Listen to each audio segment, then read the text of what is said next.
Hello, this is the Zoning Board of Appeals for the City of Chelsea. I am Janice Tatarka. I am joined by Arthur Arsenault, Hugo Perdomo, Joseph Mahoney, Marilyn Vega-Torres, John DePriest, Will Cecchio, and Hector Velez.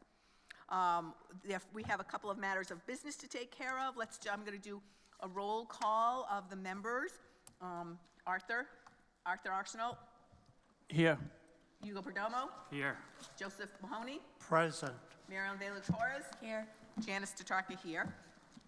Also, I would like to, I'm going to make a request that somebody make a motion to move the review of the minutes to our meeting in December. Can I have a motion for that? Second. Arthur made the motion, seconded by Joe. Is that what I just saw? Yes. Okay. All in favor? Aye. Thank you very much. The first case in front of us today is 2025-11-86, 816 through 818 Broadway, Treetop Investments for special permit and variance. Are they here? Okay, they aren't. I think they're running a little bit late, so we're going to take the next one. Yeah, we're going to take the next one then. So we'll keep things moving. The next one is 2025-12, 471 Eastern Ave, Felipe's Driving School, LLC, for special permit seeking approval to establish a driving school and classroom in the first floor, which does not meet the minimum requirements for off-street parking. Arthur, you are not on this case. John, can you tell us, this is already gone to the planning board, what have they said? Planning Board recommended approval with standard conditions as applicable. Okay. I'm going to open it up to the public. This is still a public hearing. Is there anybody who wishes to speak on this? There being none, I'm going to close the public participation portion of this. Do we have any questions, discussion? Do we have discussion on this? Do we have a motion? Have there been any changes? Have there been, well, there you go. Any changes since the last time we were here? David, please speak and introduce yourself, and please speak into the microphone. I'll take this one so Ricky can yell at me. David Mindlin, representing the petitioner. So Mr. Aguilar has informed me that there's been a change within the state which actually benefits his petition. The students have to do in-class instruction rather than online. But again, it sounds funny, but they're not driving to the school, so parking shouldn't be an issue. It's not going to be adding traffic. The parental part of it now can be online. So there'll be less parents coming to the school. So seems to make both a are little more actually to sense. the advantage. So that being said, do we have a motion?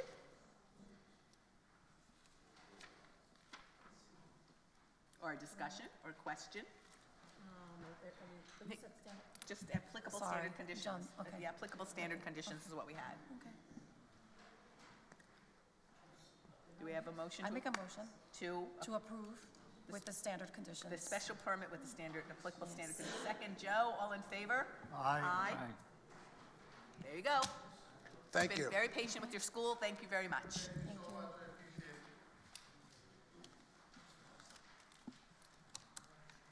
you.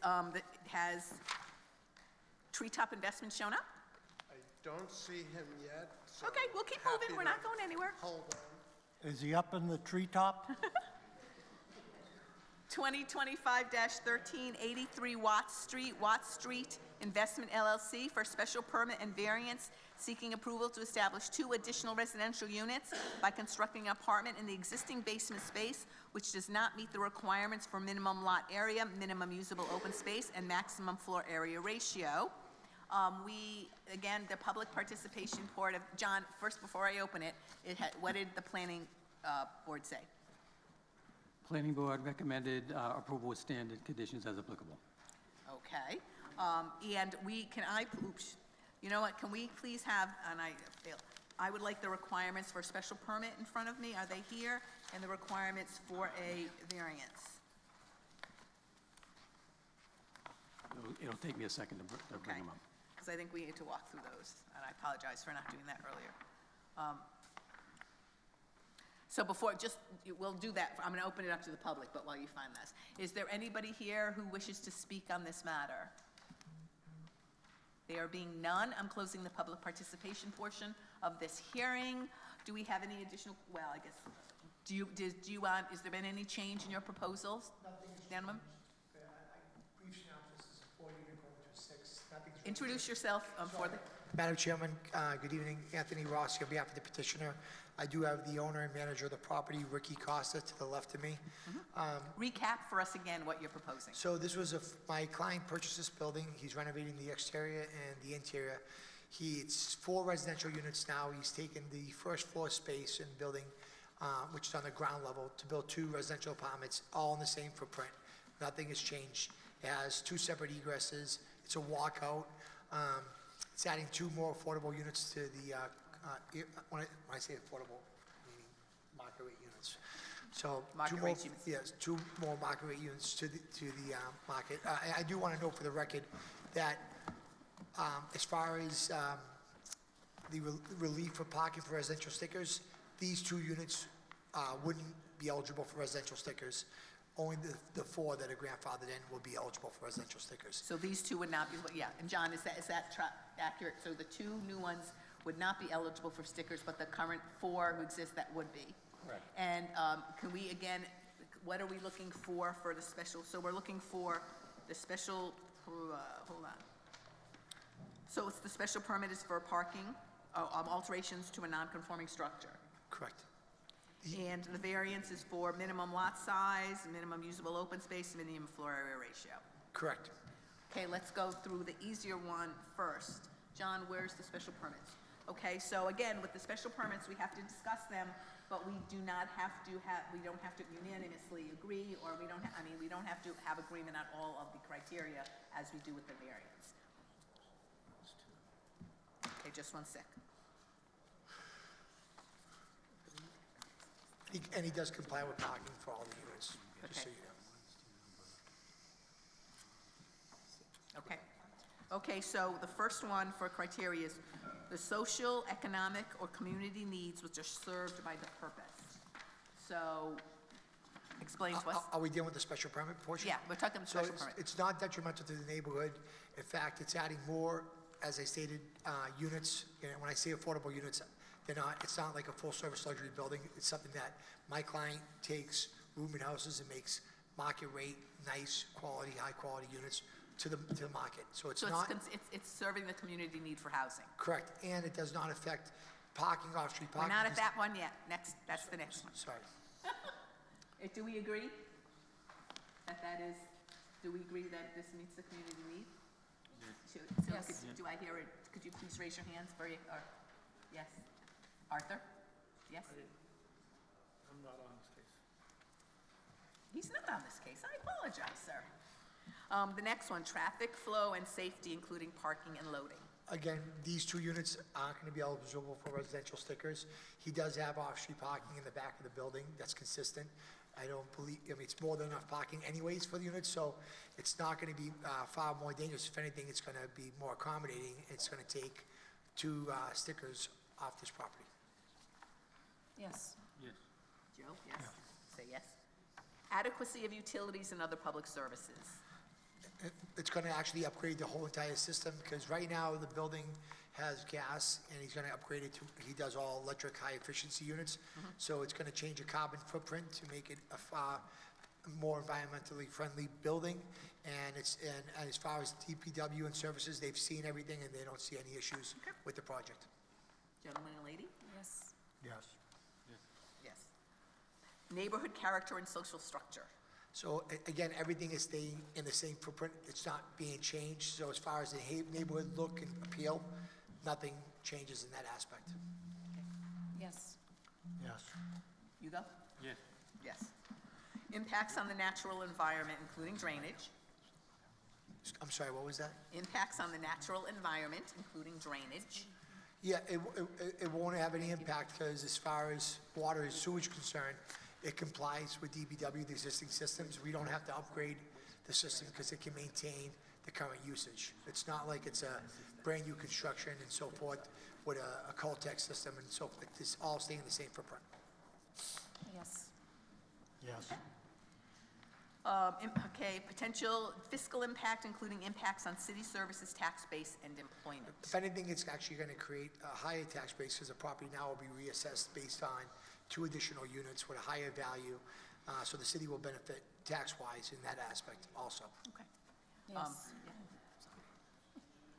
So all right, so we've met the unanimously, the conditions for a special permit. Now we're going to go through the variances. I'm sorry. Variances. I Now, lost you. Sorry, I'm sorry, Madam Chairman. What was that? I said we've met the conditions for the special permit requirements. Now we're going to walk through the variances. Yes. Okay?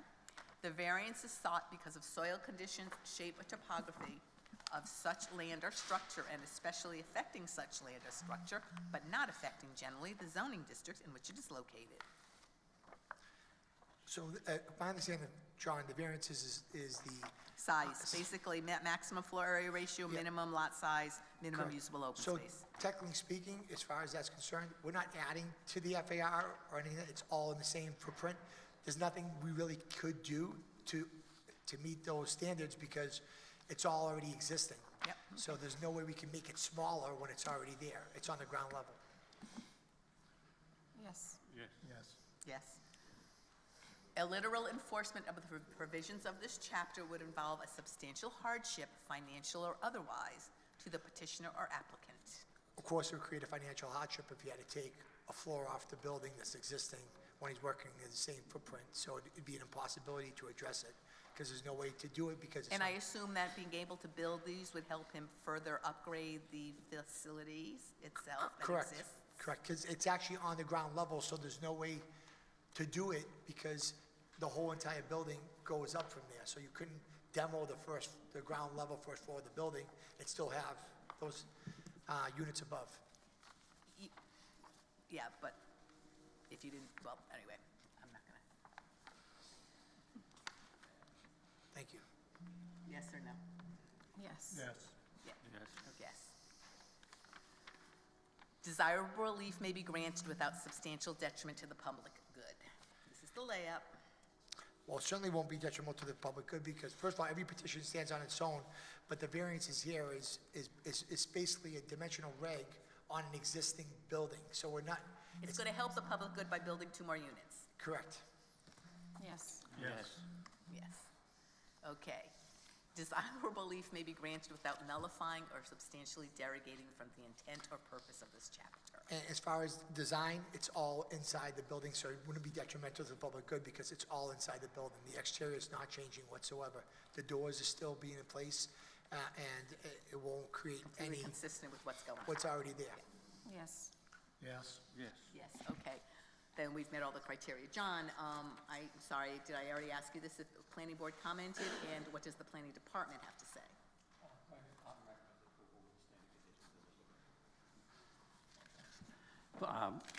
The planning department recommends approval with the standard conditions as applicable. Okay, do we have a motion? Marilyn? Okay, I make a motion to approve case number 2025-1383 Watt Street with Applicable special Yes. conditions, applicable Yes. conditions. Second. Second by Joe, all in favor? Aye. Thank you, Madam Chairman. And I just want to make sure, John, on the conditions, standard conditions, it only is applicable for the 2 stickers for the first 2 units that are being added, correct? No residential stickers for the 2. He says, is that are the only 2 applicable conditions the related to, applicable standard conditions, or no? No, I don't mean that. I mean the stickers that are ineligible only for the 2 Yes, units. he did, yeah, he did. Thank he you. did I say that appreciate earlier. it. Thank you. Mr. Midland, are treetops here? Yes. Okay. 816-88, case 2025-11, 816 to 818 Broadway, Treetop Investments LLC, oh, there's Arthur, for special permit and variance seeking approval to demolish a structure and for the construction of a 15 residential dwelling unit structure, which does not meet the requirements for minimum front yard setback, off-street parking, minimum lot size, minimum side yard setback, minimum rear yard setback, maximum lot coverage, maximum height, minimum usable open space, maximum floor area ratio, maximum number of stories, maximum density, minimum aisle access width, and side and rear yard required parking setback.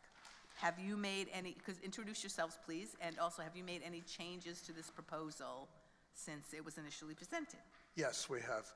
David Mindlin representing Treetop, and this is Sid Gelhart. You can grab that. He is the principal of Treetop Investments, LLC. So what changes have you made? So in response to this board's comments and the planning board's comments, the most recent revision provides for 12 units, 12 covered parking spaces. The ground floor will include a lobby, mailroom, utility service room, and electrical service room. Trash will be in a dumpster toward the back of the property, which is now a garage. Each of levels 2 through 4 will have 4 units, one two-bedroom, one bath, one slightly larger two-bedroom, one bath, a two-bedroom, two-bath, and a one-bedroom, one bath, which we hope will address the board's concern about having too many small units and ending up with a more transient population. So there'll be 3 one-bedroom, one-bath units, 6 two-bedroom, one-bath units, and 2 two-bedroom, two-bath units. 3 we're missing one. two-bedroom, two-bath units for a total of 12. Okay. As in the original petition, the existing main building, the cottage unit, and the garage will be demolished. The project will now provide 12 new residential units, which are very much needed in the community, 2 affordable units, 1 parking space per unit. Building will be fully sprinklered. Some of this was in the original also. Public transportation is directly in front of the building, and there'll be a common laundry room on each floor. So the main changes from the original are 15 units will be reduced to 12 units, 14 parking spaces reduced to 12, but previously there were 15 units, 14 spaces, so now there's 1 space per unit. And then, importantly, there was concern about setbacks and the footprint of the building being too large. So what was done is the building was set back an additional 4 feet on the left side, and then at the rear, along one of the common driveways, common passageways, the ground floor will be as it was, almost on the setback, but the upper floors will be set back or stepped back at least 2 feet to give a little more distance between the abutter and this building. And that's it in a nutshell. So do you have anything else that I missed? Talk into the microphone, please. I don't have numbers, but initially when we came over here, one of the board concerns was that the footprint was the size and the footprint, so we shrank the footprint as also significantly from the original petition. John, based on the changes that have been proposed, does that alter the variances and/or special permits that are required?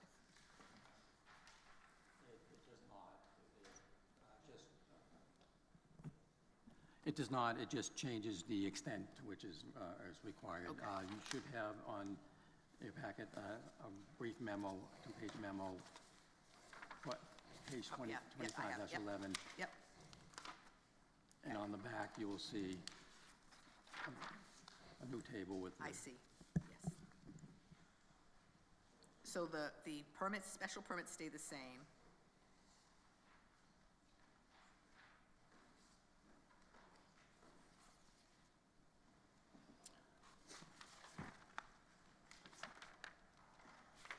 So it seems pretty, other than, we now have the answer for floor area ratio. It seems pretty oh no, that was earlier, so we're still trying to figure out. All right. Do you guys see that? Okay, the public, this is still open. Is there anybody here who wishes to speak on this matter? There being none, I'm closing the public participation portion of this. John, what did the planning board say, and what does the planning department say before we go through the various criteria? The planning board recommended approval with conditions. I provided you with a list of potential conditions. The planning department. Could you read those, post here, they Yeah, I got can them. read them. Got them. Yes, I want to know what they are. Standard conditions as applicable. Prior to the issuance of building permit, the petitioner must submit the following plans to the Department of Permitting and Land Use Planning: landscape plan, Are lighting you guys paying plan, attention? Landscape plan, lighting plan? rodent control plan, drainage plan. A stop sign and stop line must be installed at the exit of the common driveways. Prior to the issuance of building permit, the petitioner must participate in the design review with the Department of Permitting and Land Use Planning. The petitioner must install a white roof and screen the parking with vegetation. Are you comfortable with those conditions? Yes. Okay, so let's talk about, so we're going to, ready to, do we prepare to deliberate this? Shall we go through each of the criteria? Sure. Okay, so again, let's start with the special permit. That's a slightly easier one. In this case, the special permit, the maximum height allowed is 36 feet and 60 by permit. They're looking 39. The maximum number of stories is 3, 5 by special permit. They're looking 4. Off-street park. Oh, what? That's the old one. Oh, that's the old one, sorry. Sorry. Oh, 40, so it's 36 to 40, 3.3 to 4, and 18 parking spaces to 12 was required. So let's go through each of those. The first one would be, so we answer this, social, economic, or community needs which are served by the proposal. Well, it's, as I said, residential housing, nice residential housing is a necessity in the community.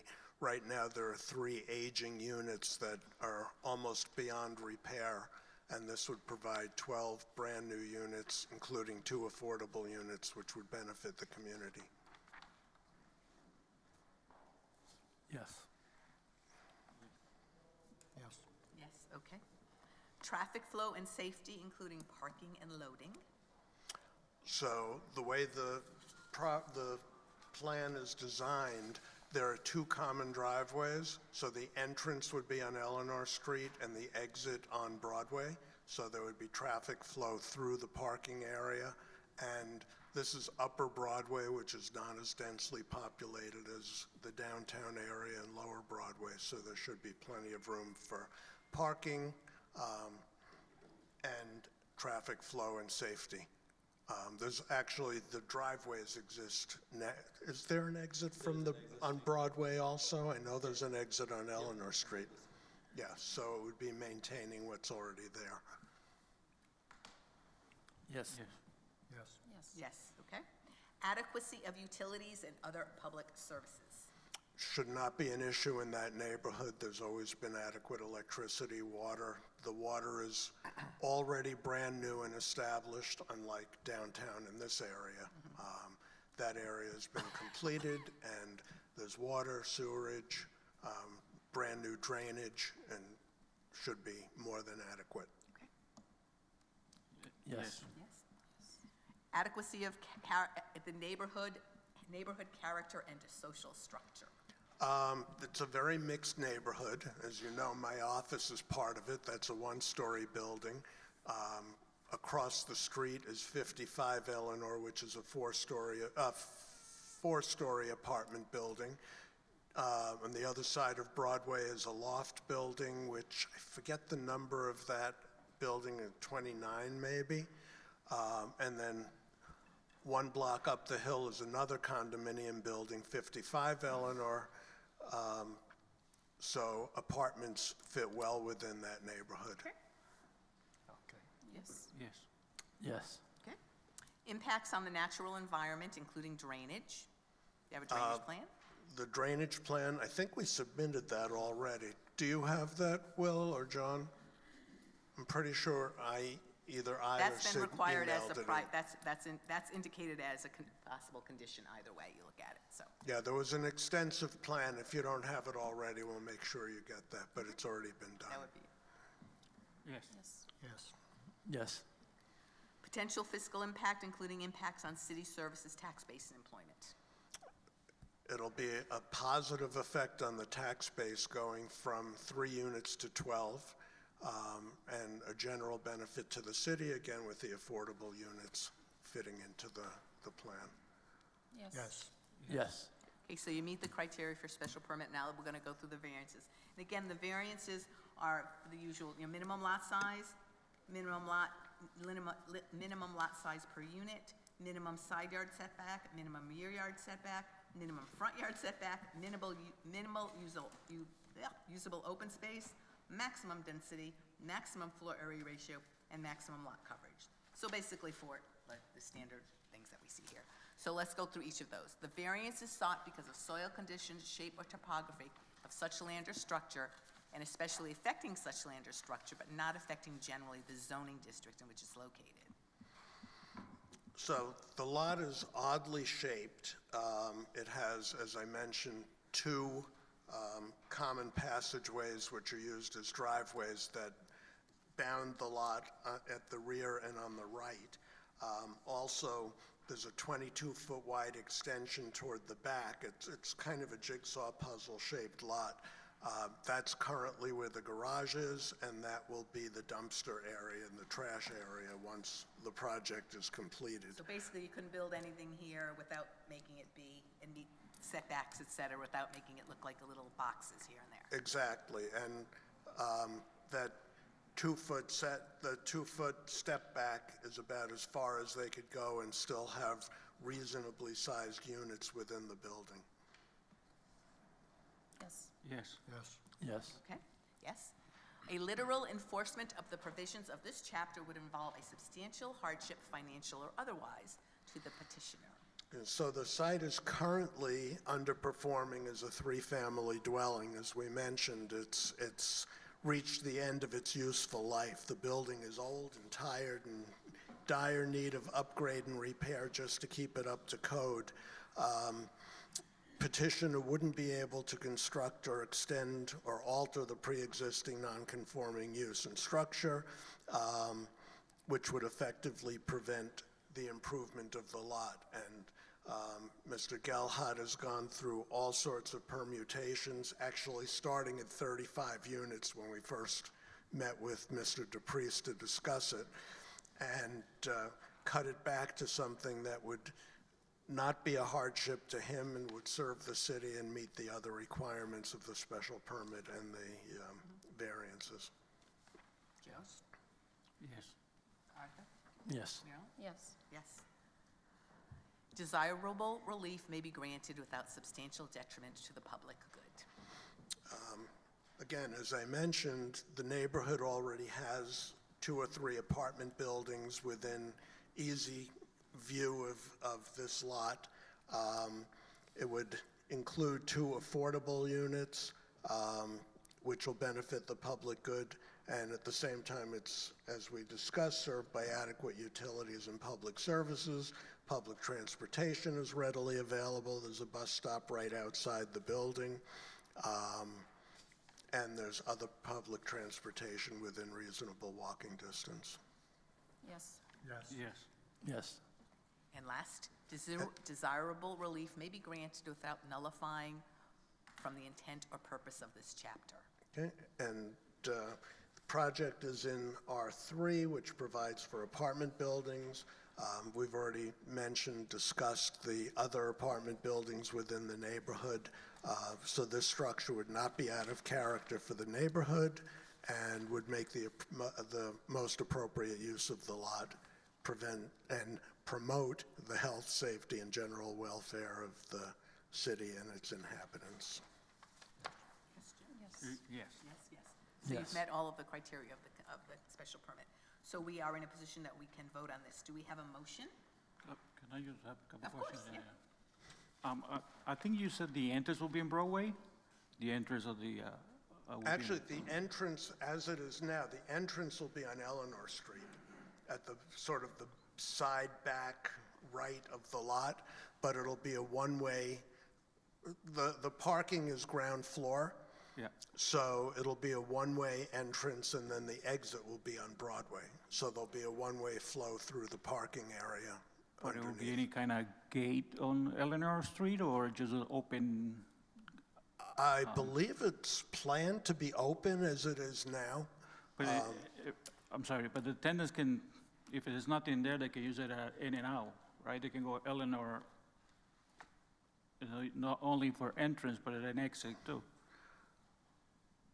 Will you make, in other words, you want a one-way sign there? Well, Yeah, I think it'll that's be- what Enter I think that's what he said, Eleanor will be one way, but if it's Well, we nothing. want to make a do not enter sign, would that be something? I What do you don't, think? no, that's my question. Yeah, I don't know about a gate. No, we can ask for that. I'm saying if Oh. you want, But- if you want to put a, do not enter exit, as to going, if they're inside, if there's a sign, at least put a sign up as you're going toward Eleanor. We do can, not enter. yeah, we can put that. Yeah, that's very easy to do. That would not be a problem. Could you add that to the list? And another question is, what's going to happen with the tenants that are right now in the building? The tenants received notice, I believe, a year ago, April of 2024, were notified, so they're aware that this will be happening. They were given plenty of notice. Are all 3 units still occupied, Sid? Yes. Okay, but the tenants are aware that the buildings they're in will be coming down. And when all this gets approved, you got the green line to go, when will you start construction or tear it down? Our plan is to, if this thing get approved, we will still work with the tenant. We'll give them ample time because the idea is that even like this winter, we're not gonna, like typically for tenants it's good. And for us to even do construction is good in the springtime. So we wanna keep giving them more time. And the plan is sometime in March to start the project. Okay, thank you. Thank you. Yep. So do we have a discussion or motion, or, well, first a motion, then a discussion, however you guys want to do it? I can make a motion. Okay. I make a motion to approve case 2025-11, A16-18 Broadway. With the Does that sound- conditions that we listed, and including the sign of do not enter on Eleanor Street exit sign? Yes. Second. All in favor? Aye. Okay, Thank you. we got that. as Thank you. additional. Thank you very much. Okay, the next case in front of us is 2025-18 at 9 Madison Avenue. Usman Aslam for special permit and variance seeking approval to instruct a new two-family home which does not meet the minimum requirements for lot area, combined side yard setback, parking spaces, and maximum lot coverage. John, this has gone to the planning board. What did they have to say? Planning Board recommended approval as revised and with standard conditions. So what kind of revisions? So talk to us about, so John said as revised. What revisions did you propose into the planning board that he's talking about? Sure, so, Introduce yourself, please. good evening, Madam Chair, members of the board. For the record, my name is Matt Eckel, I'm an attorney with Fletcher Tilton on behalf of the applicant. So, the planning board actually didn't see the revisions. Talk directly into the, We appeared before the planning board, and they did have some suggestions. They approved it as is with the conditions, however, we did make several changes to try to improve the project. We can certainly go through the Please walk us through. presentation and highlights it. yes, So, please do that. what you're seeing here is just a rendering of the proposed structure. It's a two-unit building, each with their own parking garage and 2 parking spaces within the building. Next slide. The zoning district is a residential 1, and the lot size is just under 5,500 square feet. So although we are short still of the required lot size, it is one of the bigger lots in the neighborhood. Currently, it is a vacant lot.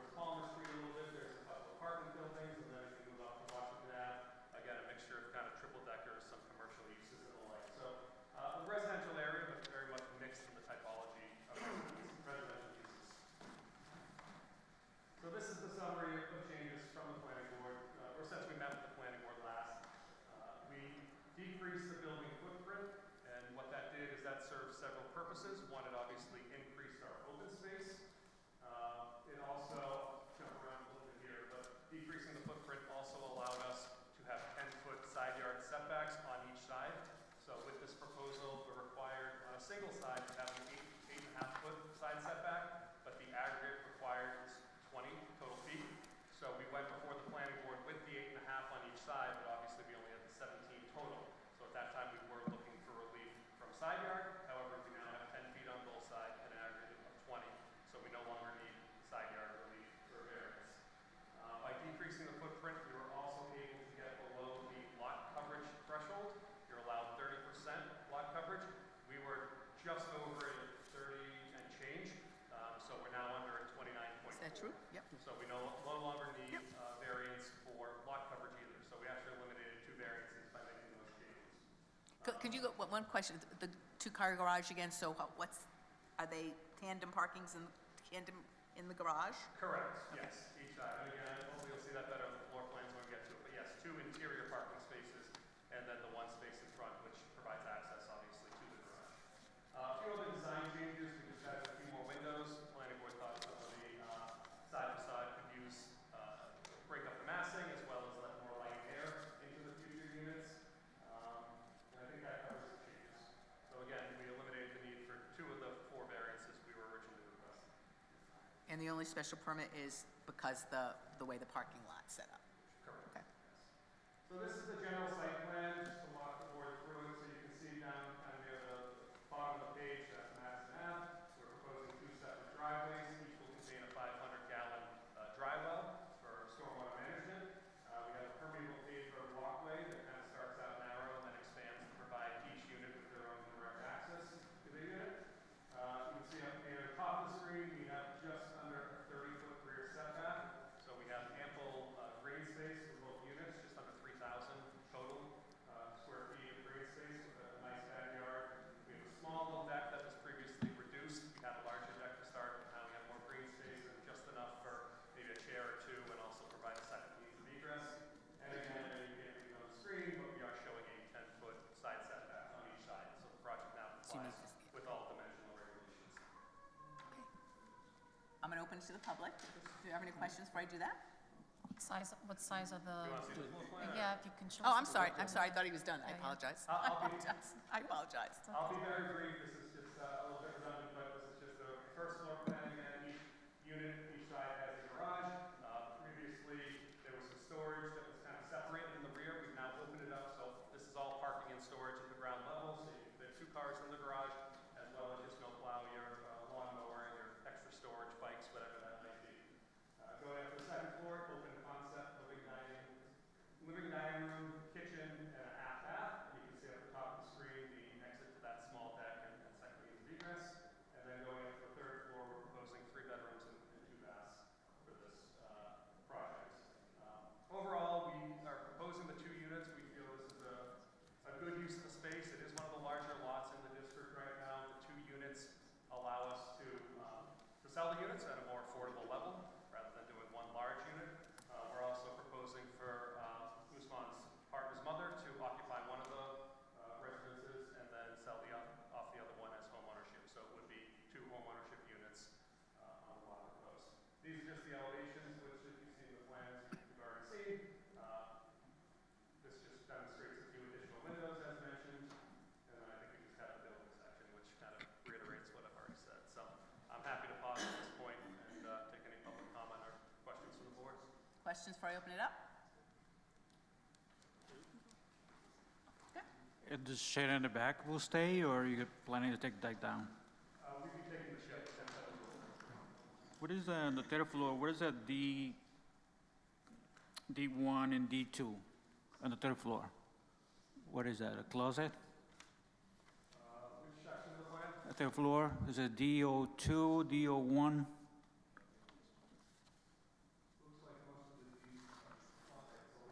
No, by the 2 bedrooms, at the entrance of the 2 bedrooms.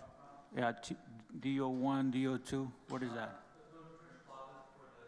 Could you talk into the microphone, please? Closet area? Okay. Okay. Again, the public participation portion of this is open. Is there anyone who wishes to speak on this? Please come up, introduce yourself, give your name and address, please. Sure. Raymond Bell, 21 Madison Ave, Chelsea, Mass. Resident of Chelsea, 53 years, I've been up in this neighborhood as a homeowner 29 years. Never really wanted to leave Chelsea, never seen the need. I'm here to tell you that this project as proposed is too big. I have a matter of, and it's an R1 district. This is why they needed 5. I didn't know they got it down to 3. He's saying it's 4. I don't believe it's 4. But at the end of the day, it's a matter of, an R1 district is an R1 district because it's strict. It was very misleading to say there's apartment buildings. There's no apartment buildings on that R1 district street. Washington Ave is probably a different district. So we have one 3-family that's like 100 years old. Other than that, there is no 3 families on that street. They're all 2 or less. So it was a little. This is a 2-family though, is it not? Yes. So to say it's mixed, not in that area. So that area. This is a 2-family that they're proposing. This is 2 houses wedged in there, you know. I mean, they didn't leave any meat on the bone, but they did revise it, which I didn't know. But it comes down to the parking. It's a quality of life issue. This street is only 24 feet wide. It's parking on both sides. We don't park on the other side because people get mirrors wiped out, but it is a 2-way street, and there is parking on both sides. What happens on the Everett side, it does become one way, one parking on one side. So I'm telling you now, I'm sending the flare up. When this goes parking on one side, the reduction of the 2 curb cuts, losing those spots, in a street that's only 24 feet wide, 8 for a car, you can't fit 2 cars through. You can barely fit 1 apparatus through. So it comes down to the quality of life in the neighborhood. It's too big for that neighborhood. They did reduce it, 1.5 foot on each side to meet the 10 sides, you know. But it's the parking. Now, as far as the off-street parking, it's not 2 garages, it's 1 garage. I did an addition 20 years ago, and I had to make sure that you couldn't queue the cars up. Now, are these queued up? As the 3 spots per unit off-street really able to get access on their own without moving another car? Because you know what's going to happen. They're not going to use them like that. So is the 3 spots queued up? Or is it 2 cars wide and then a car in front of it? I don't think you could fit 2 cars in those garages. I don't think it's that wide. So it comes down to a quality of life issue. The neighborhood's been great for a long time. Because it's a sought-after neighborhood. And because of that, because you actually have room. I grew up down here in a 1,500 square foot lot. Now I have a backyard. We have newer people been moving in. They have more company. So the pictures that he had on the original proposal were taken in the daytime. There was no cars. The aerial view, you'll see more cars there. So once we lose those 2 curb cuts and 6 bedrooms combined is going to create more traffic. So I know he only needs 3 exceptions now, but being that it's an R1 district, it is a public safety issue. With the parking's going to become a problem. And it's only 24 feet wide, the street. So you can't fit 2-way traffic. This street, where it cuts in, is a feeder street for Everett. A lot of traffic there. So I'm urging you to vote this down and give the protection what an R1 district is supposed to do. It comes down to capitalism versus the quality of life of the people who live there. I have, I got my father-in-law, he's a senior citizen. He doesn't have off-street parking. You know, he's got to carry bundles. Sometimes you can't get a spot. This is too much in that area. It's a big ask. And I'm asking you to shoot it down in its current form. I know he reduced it and he got 2 of the variances out of 5, I believe, were listed. It's because of a matter of public safety and a quality of life. It's going to be a problem for people who live there. And we have company now. There is no spots. If one person has company, because of all the curb cuts, and further up the street, it's even more congested, all 1 and 2 families, mostly 1 families. So I said, I got a 2-family, but we stacked them up. I bought it like that. So my house is only 21 feet wide. This is a quality of life. It will, to the detriment of the neighborhood. And as far as it being an economic windfall for the city, I think we have a budget of $250 million. So 17,000 in property tax, whatever it's gonna be, that pales in comparison. Now we'll say affordable units, it won't be affordable. Good to hear that his parent will live there, which he doesn't have to. They can sell it anytime they want. So I'm just asking you to give the protections to the neighborhood, because an R1 district is strict for a reason. We're not like other cities. We try to protect the fabric of the neighborhood. We don't need this project, not in its current form. He made it a little smaller, but I mean, the first one, it was shoehorned in there. So it's a grab. It's a smash and grab. It's a rapacious grab is what it is. It's nothing more than that. I'm not anti-development, but just not here. For all the reasons, matter of public safety with the parking and the detriment to the fabric of the community. Been up there 29 years, don't want to leave, never left, after growing up right over the street there on Poplar Street. And I have tenants, my father-in-law, I have people that can't get parking spots now on weekends. You know, I got a daughter coming home from college. I don't have off-street parking. I have enough for 3. So do we know, John, the parking as proposed, are we queuing them up or are we going wide? Because we could have went up and parked underneath and have all off-street parking. But again, that would cut into the profit, the square footage, which we need relief on square footage per lot, per unit, and I think parking now. That's all that's left, right? The kind of parking, yes. Not the number of parking spaces. So how many parking spaces you need 4, and they have them. per unit? No, 4 in total. Okay, so are these parking garages queued up? Are they side by side? First of all, we're not going to have a debate. Oh, no, I'm just asking. Okay. All right, I'm just- No, but the question, that's a good I'm question. asking you to turn it down. I believe, John, they're side by side, are they not? Well, are they side by side? No, they are. Do you have, are they wide? You're asking the question, so listen to the answer. So, Wait. is the garage wide enough for 2 cars? The garage is designed for single entry, so there'd be. For 2 separate cars? Single entry for 2 cars? Correct. A car and a car? Correct. So the idea would be that each unit, which is going to be a condo and a homeownership. No, unit, but there's will 2 have separate garages. 3 spaces. Correct. Yes. You're not trying to shoehorn 2 cars into 1 space. You have a 1-car garage next to another 1-car garage. That goes 2 cars. to And each then garage. tandem parking like we grew up with. Correct. Okay, all right. So how wide is this garage? He's already told you it's 1 in 1. It's like, and they wouldn't be able to build it if it wasn't wide enough to accommodate the car. It wouldn't be allowed. So, I mean, just, so you know, he's In the got 2 car, all right, entrances. in the car in front of it, which you're saying 4.5, would that be blocking the driveway to get into that garage? It's not barking the sidewalk, and that's the relief they're looking for, that it's in the front. It's in the So front. the relief we're looking for is actually to add another space to keep cars off of the street. It's to allow for parking in the front yard. We already meet it with the interior parking.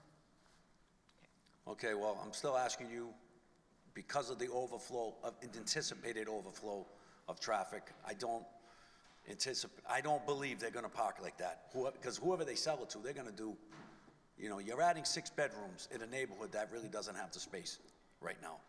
So I'm asking for the protection of an R1 district. It's an R1 district for a reason.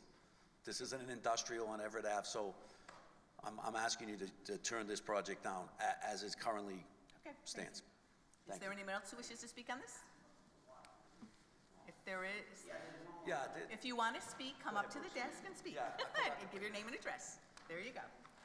You're welcome. Everybody's welcome to start as long as they follow the rules. Hi, my name's Bruce Harrison. I live at 17 Madison Ave. When this thing is going up, there's a well there, so there's water under there. Where's this water gonna go when they're building this? There's water. There's a big well there. Yeah, the dry well. So are they gonna pump this water out? Where's it gonna go? So in terms, we have a full engineering plan. We do have 500-gallon dry wells proposed under each driveway. So the water will flow. Some of the uniqueness of the site is that it kind of goes up the street and also from rear to front. So it will filter down into those dry wells. So we'll take all measures necessary during construction. And then there is no full basement. We are not digging down exceptionally far. This is just for foundation and then we will have those two 500-gallon dry wells on site that will mitigate any water runoff. That was my only question. Thank you, thank you. Any other questions? Okay, come on up.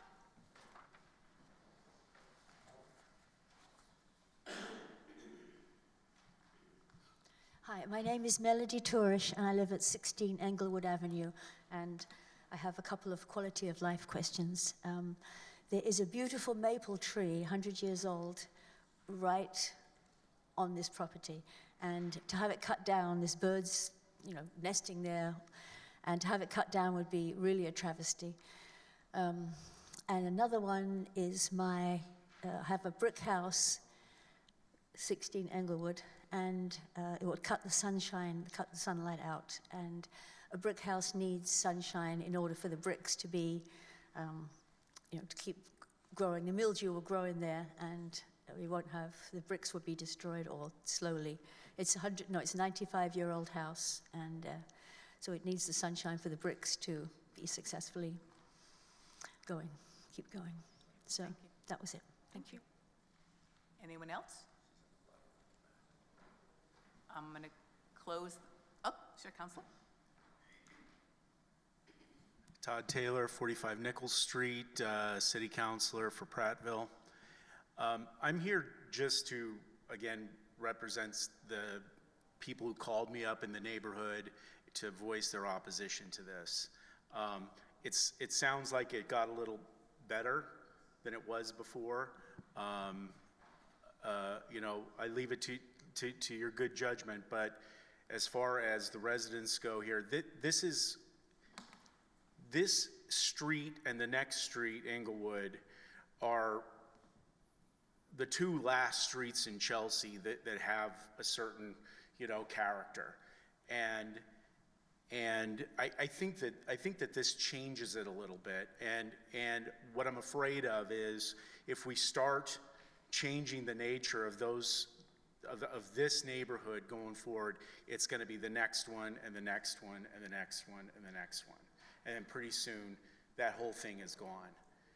And this is like the one neighborhood in Chelsea where you have these single-family homes with nice yards, quiet streets, and you can't find it anywhere else in Chelsea like this. So I would just ask you guys to take into consideration really how this is going to affect the neighborhood. And if I could just ask one question, and that is, what are the remaining variances that need to be granted? Minimum lot size and minimum lot size per unit. Yeah. So again, this is kind of my point about, preserving what's there. And, I'm all for, people, trying to improve things. And I don't mind people making a buck in the meantime. But I think that there's significant worry in the neighborhood about how this is really going to fundamentally change, not just the parking, but the whole kind of, domino effect of how this goes. So, I'll leave it up to you, but that's how the residents feel, and that's who I'm here to represent. Thank you. Anybody else who wishes to speak on this? There being none, I'm closing the public participation portion of this. John, what did the planning board say about this?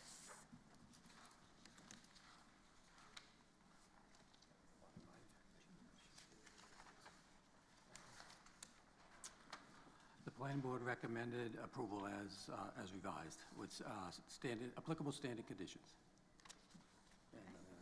And planning department? Planning department recommends approval with the conditions as listed, as provided to you. I have a question just about R1 versus whatever. Is an R1 district also includes two-family homes, does it not? R1 district allows 1 and 2 family homes on 7,500 square feet of Okay. land. Okay. I just wanted to be clear about that. Can I ask one question? Yeah. If the dry wells can hold any more water, where's the water gonna go?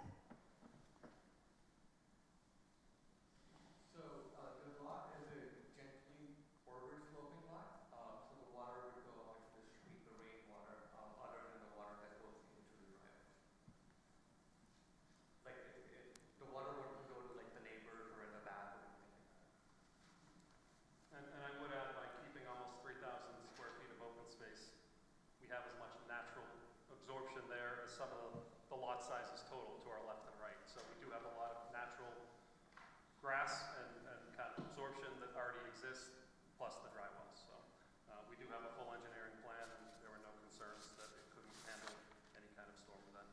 And we're also doing the driveway with permeable stone, so it should be able to perform. Okay.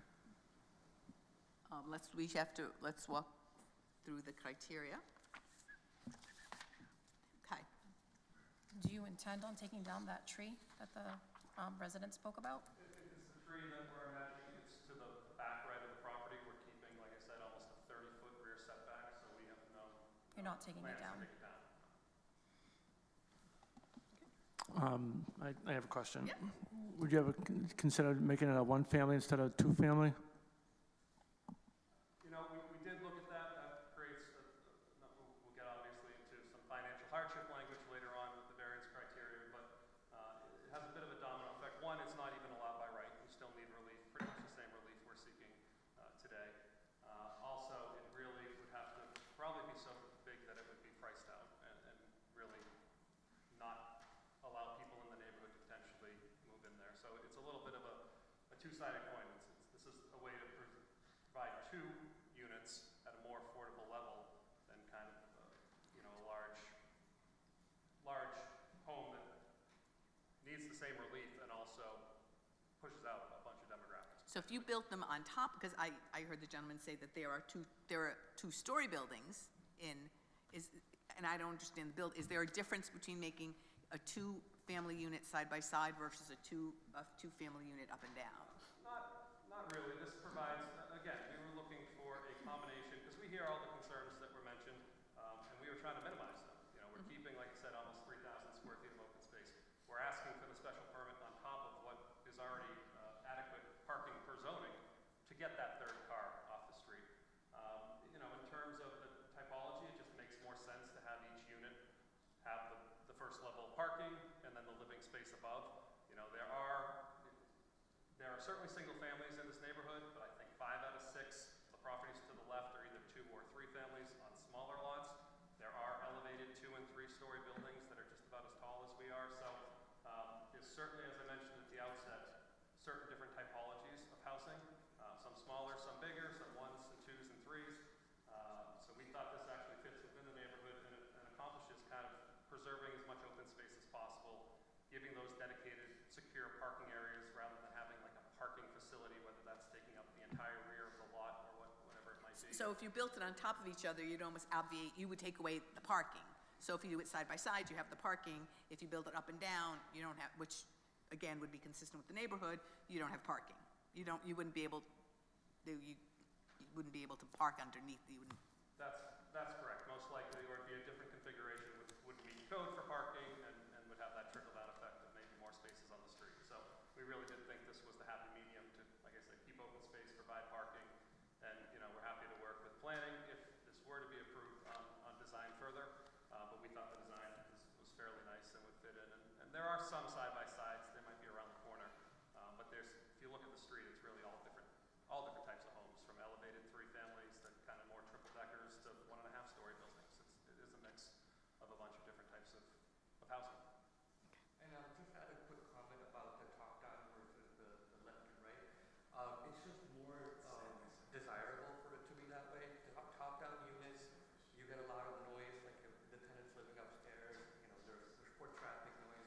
With the side-by-side situation, you have a soundproof firewall in the middle, and it provides a little bit more privacy for the 2 individual units because we expect them to be individually owned, and that makes more sense on a side-by-side. Other questions? Yes, have you talked to the neighbors? It sounds like a lot of people are voicing their concerns. Have you talked to them about what you had proposed? We have had some conversations. You know, some of the people we're meeting for the first time tonight, but our direct abutters, we've had some questions. The tree question came up before. I believe we answered that. Some people asked about general plans. I think over concern of what we thought was overdevelopment, and we thought too was reasonable. So we never had like an official abutter meeting per se, but we have had conversations with some of the abutters when we've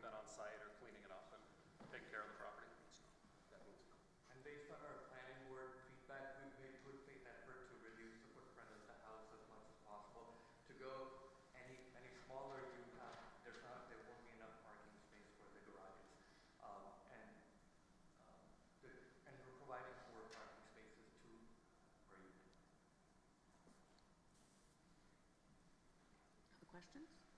Let's go through the variance requirements first. So again, the variance is for minimum lot size and which is 7,500 required, it's just under 5,500 proposed. The minimum lot size per unit is 3,500 square feet. This one has 2,700 square feet.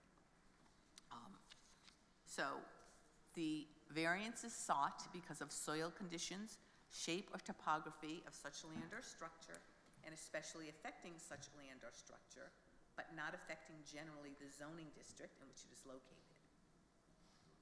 So this lot has a few different characteristics which makes it unique. There is, as I mentioned, a subtle slope from the rear of the property to the front. It's also wide. It's as wide as any other lot on the street and wider than most, which allows us to comply with all the other dimensional regulations. And finally, it is a pre-existing lot, so it's made undersized based on the current regulations. As mentioned, pretty much every other lot doesn't meet lot size. There's no way for the applicants to acquire any new square footage to make it compliant. So this really is the minimum request for variances to allow for this use, which is allowed in the district. So it is unique in that it's actually wider and larger than most, but the pre-existing nature of it means that we can't ever conform with 7,500 square feet. Yes or no? Yes. Yes. Yes. Yes. Okay. A literal enforcement of the provisions of this chapter would involve a substantial hardship, financial or otherwise, to the petitioner. It would cause a substantial financial hardship in this case with literal enforcement between obviously acquisition and the current cost to build right now. It really necessitates the 2 units, and again, that does provide 2 more affordable units on the back end. As mentioned, the 2-family use is very common in this neighborhood, and the use is actually allowed per code, as Mr. Priest confirmed. So it would be a substantial hardship to prevent a 2-family here based on pre-existing lot conditions. Well, that's not financial or otherwise. I mean, that's sort of more, It'd be a financial hardship to not be able to build the 2 units because the lot is undersized. Because we couldn't afford to build it and acquire it. Joe, okay? Okay. Marilyn? Yes. Yes. Yes. Desirable relief may be granted without substantial detriment to the public good. Well, we believe that the residential use is prevalent throughout this neighborhood. As mentioned, includes 1, 2, and a few 3-family homes, and the 2-family use is allowed. The lot is large enough to properly accommodate the use, we believe. Again, going back to the fact that we don't need any dimensional relief for the building itself, it's just the total lot size. So although, people have their own feelings, we believe that this is in character with the neighborhood and can be granted without detriment to the public good. Okay, Marilyn? Yes. Yes. Yes. Yes. Yes. Desirable relief may be granted without nullifying or substantially derogating from the intent or purpose of this chapter. Again, we believe the intent of this chapter is to provide residential housing, being in R1 and allowing single and 2-family zones, which we're or 2-family homes, which we're proposing. We think the relief being sought is very typical within this neighborhood in terms of smaller lot sizes and smaller setbacks and whatnot, which we are actually meeting. We think the proposal does reflect an appropriate use, as again, it is allowed in the district, and we believe it would allow for reasonable development at this site. Marilyn? Yes. Yes. Hugo? Yes. Arthur? Yes. And I'm yes. So now let's talk about the permit, special permit. So again, the special permit, let's to clarify, and John, make sure I'm characterizing this correctly. The special permit is, we have a garage that, two separate garages in which 1 car is parked. And then they're proposing to also put a car on a driveway in front of the garage. Am I characterizing that correctly? You have a garage on each side where 2 cars are parked and 1 in each? 2 in each. Oh.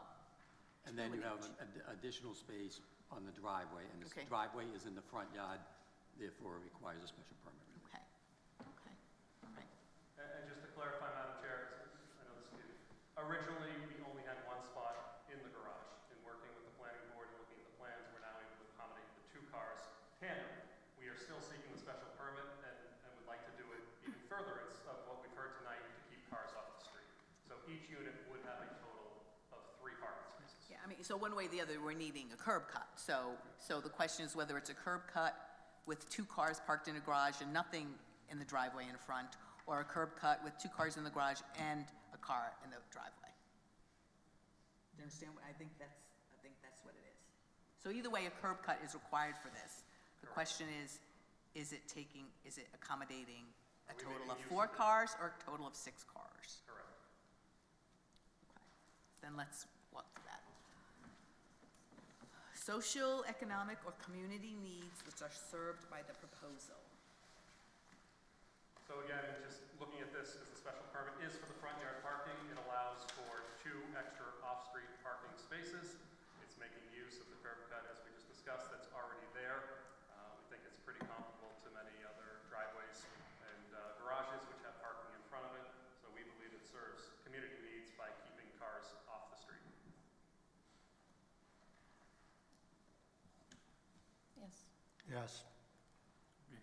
Yes. Yes. The next one is traffic flow and safety, including parking and loading.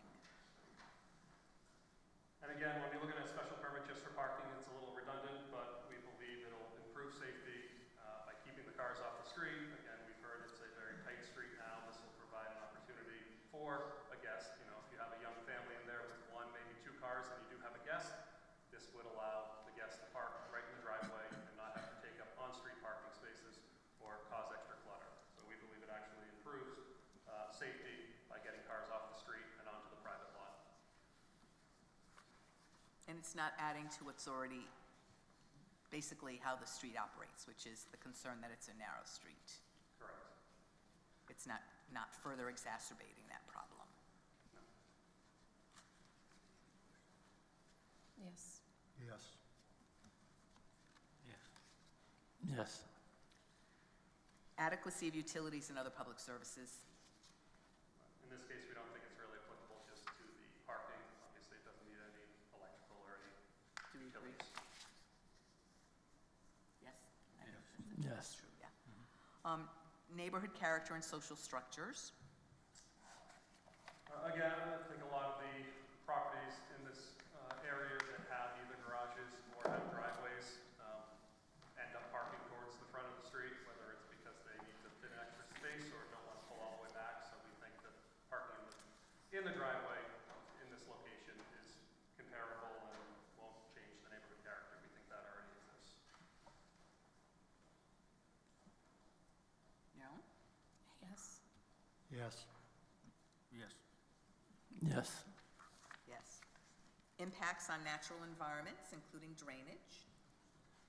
So again, we think this will actually improve drainage. We have the 2 500-gallon dry wells that will be actually located within the driveways themselves. We are proposing permeable pavers for the driveways, so it's actually increasing the actual or decreasing negative effects on the natural environment by keeping stormwater mitigation on the site and making use of space that needs to be accessible for cars to get to the garages anyways, to actually collect rainwater and store it effectively.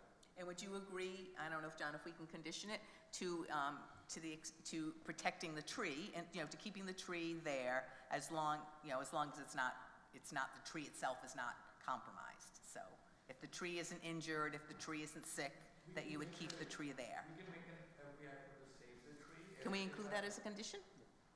Yes.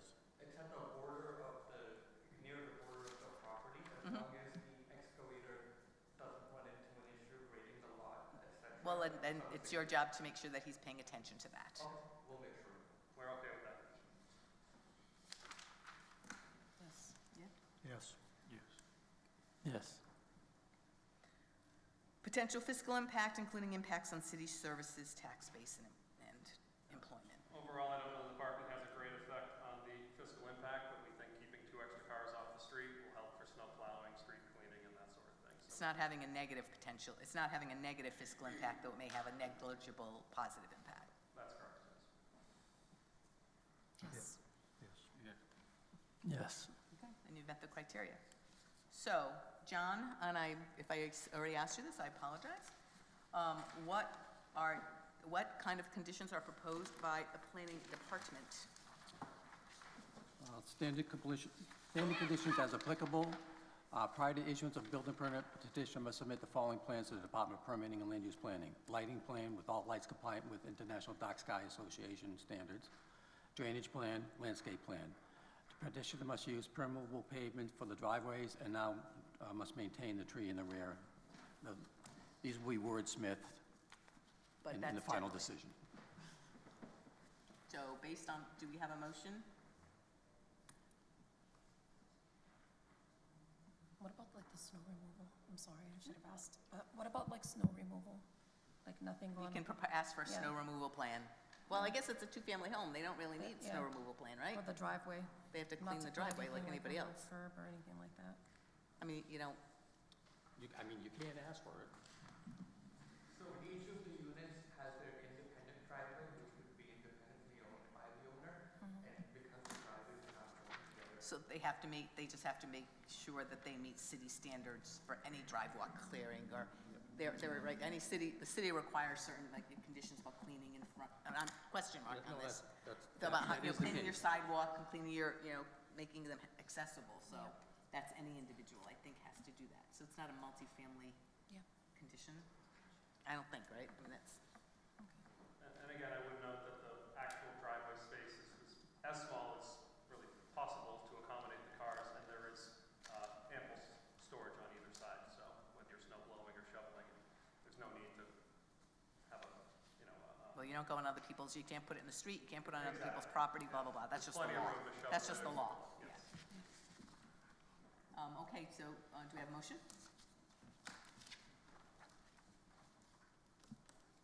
Somebody's got to make a motion. You don't have to agree with it, but you have to make a motion. Okay, make a motion to approve case 2025-18, 9 Madison Avenue with the standard Conditions as conditions articulated. as articulated. Second. All in favor? Aye. No. Okay, so wait, let's go one by one. Arthur, No. you go? No. Joe? Yes. Marilyn? Yes. Janice, yes. Do you only need 3, or do we need 4? Need 4? Then we don't get it. Sorry. Would you, well, I guess it's too late to ask him to, yeah, well, you can't come in front of us. You needed 4.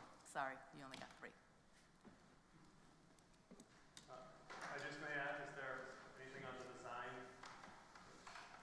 Well, if you came, I think that, like anything else, if you have to come forward with us again with something that's substantially different.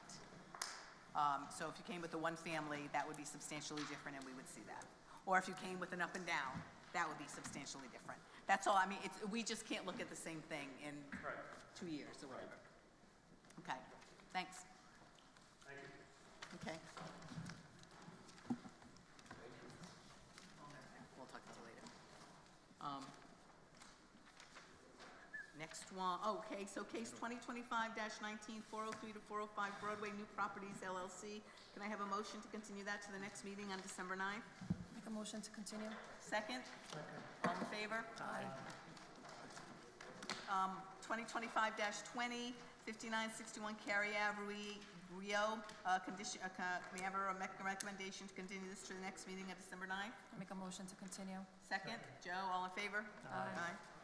The next case is a new one in front of us. It's 2025-21, 271 Washington Ave, JCJ Investments LLC, for a special permit and variance seeking approval for the reconstruction of a rear deck and the conversion of an existing residential structure from a 2-family to a 3-family structure, which does not meet the minimum requirements for lot area and off-street parking.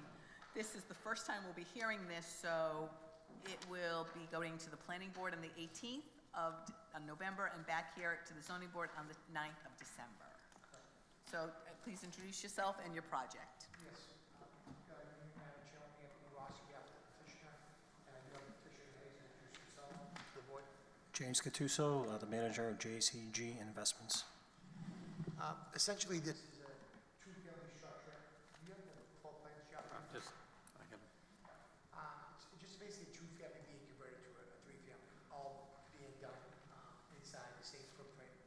no addition.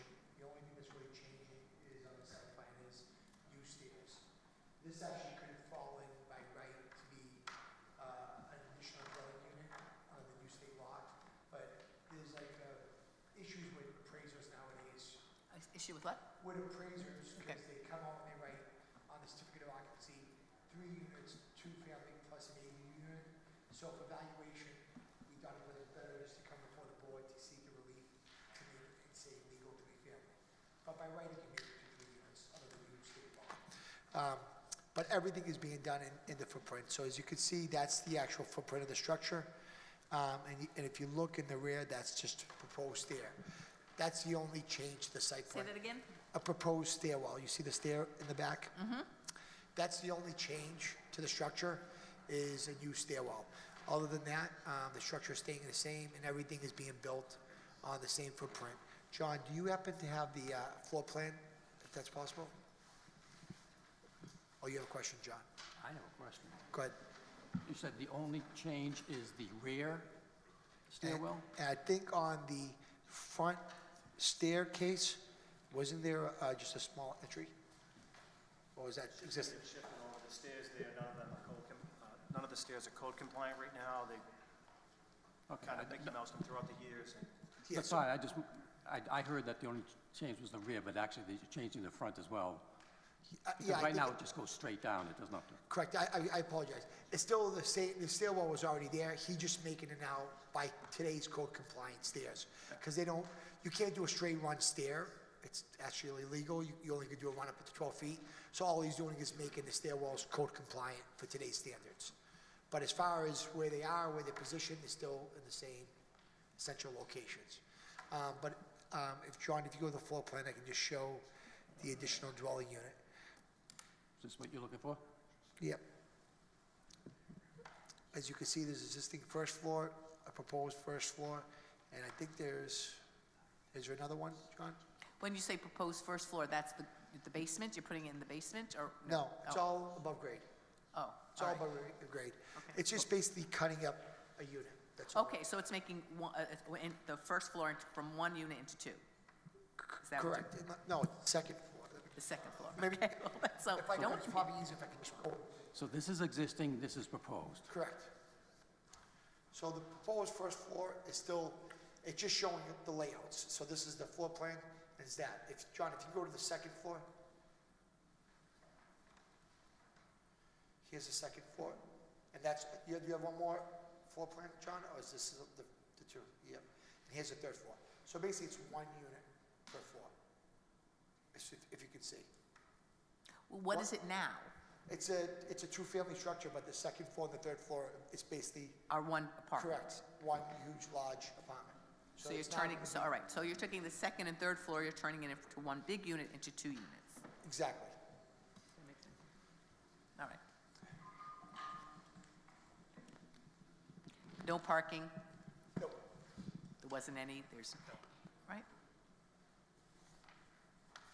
Questions before I open it up?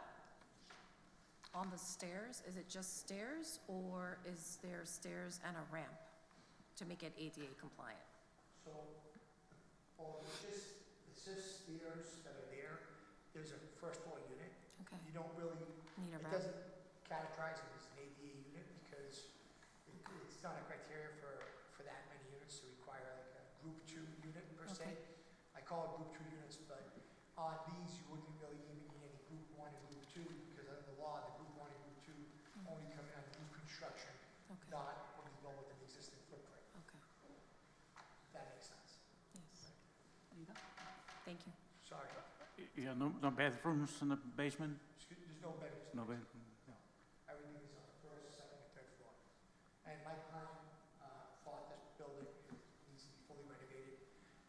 So when he bought it with the idea of adding an additional dwelling unit other than new state code. And then when he looked into it, the way they identify appraisers, the additional dwelling unit, we just thought it made more sense just to make it to a legal 3-family, which also, city-wise, building code-wise, requires today's compliance standards because it's a change of use. Which, life safety-wise, it's going to be a far better building than was existing there now. Because we have to comply with today's building code, which is Any other question before you open it up? Okay, this is a public participation. I do want to add, Madam Chairman, the building will be, of course, now fully sprinkled when before it was required to be fully sprinkled. So I just want to add that note for life safety purposes. Thank you. I'm going to open it up to the public. This will not be the only opportunity you'll have to speak because we will keep this open. And again, this will go before the planning board on the 18th of November and back here on the 9th of December. Is there anyone who wishes to speak on this? Again, this won't be your only opportunity. There being none, we'll see you on the 9th.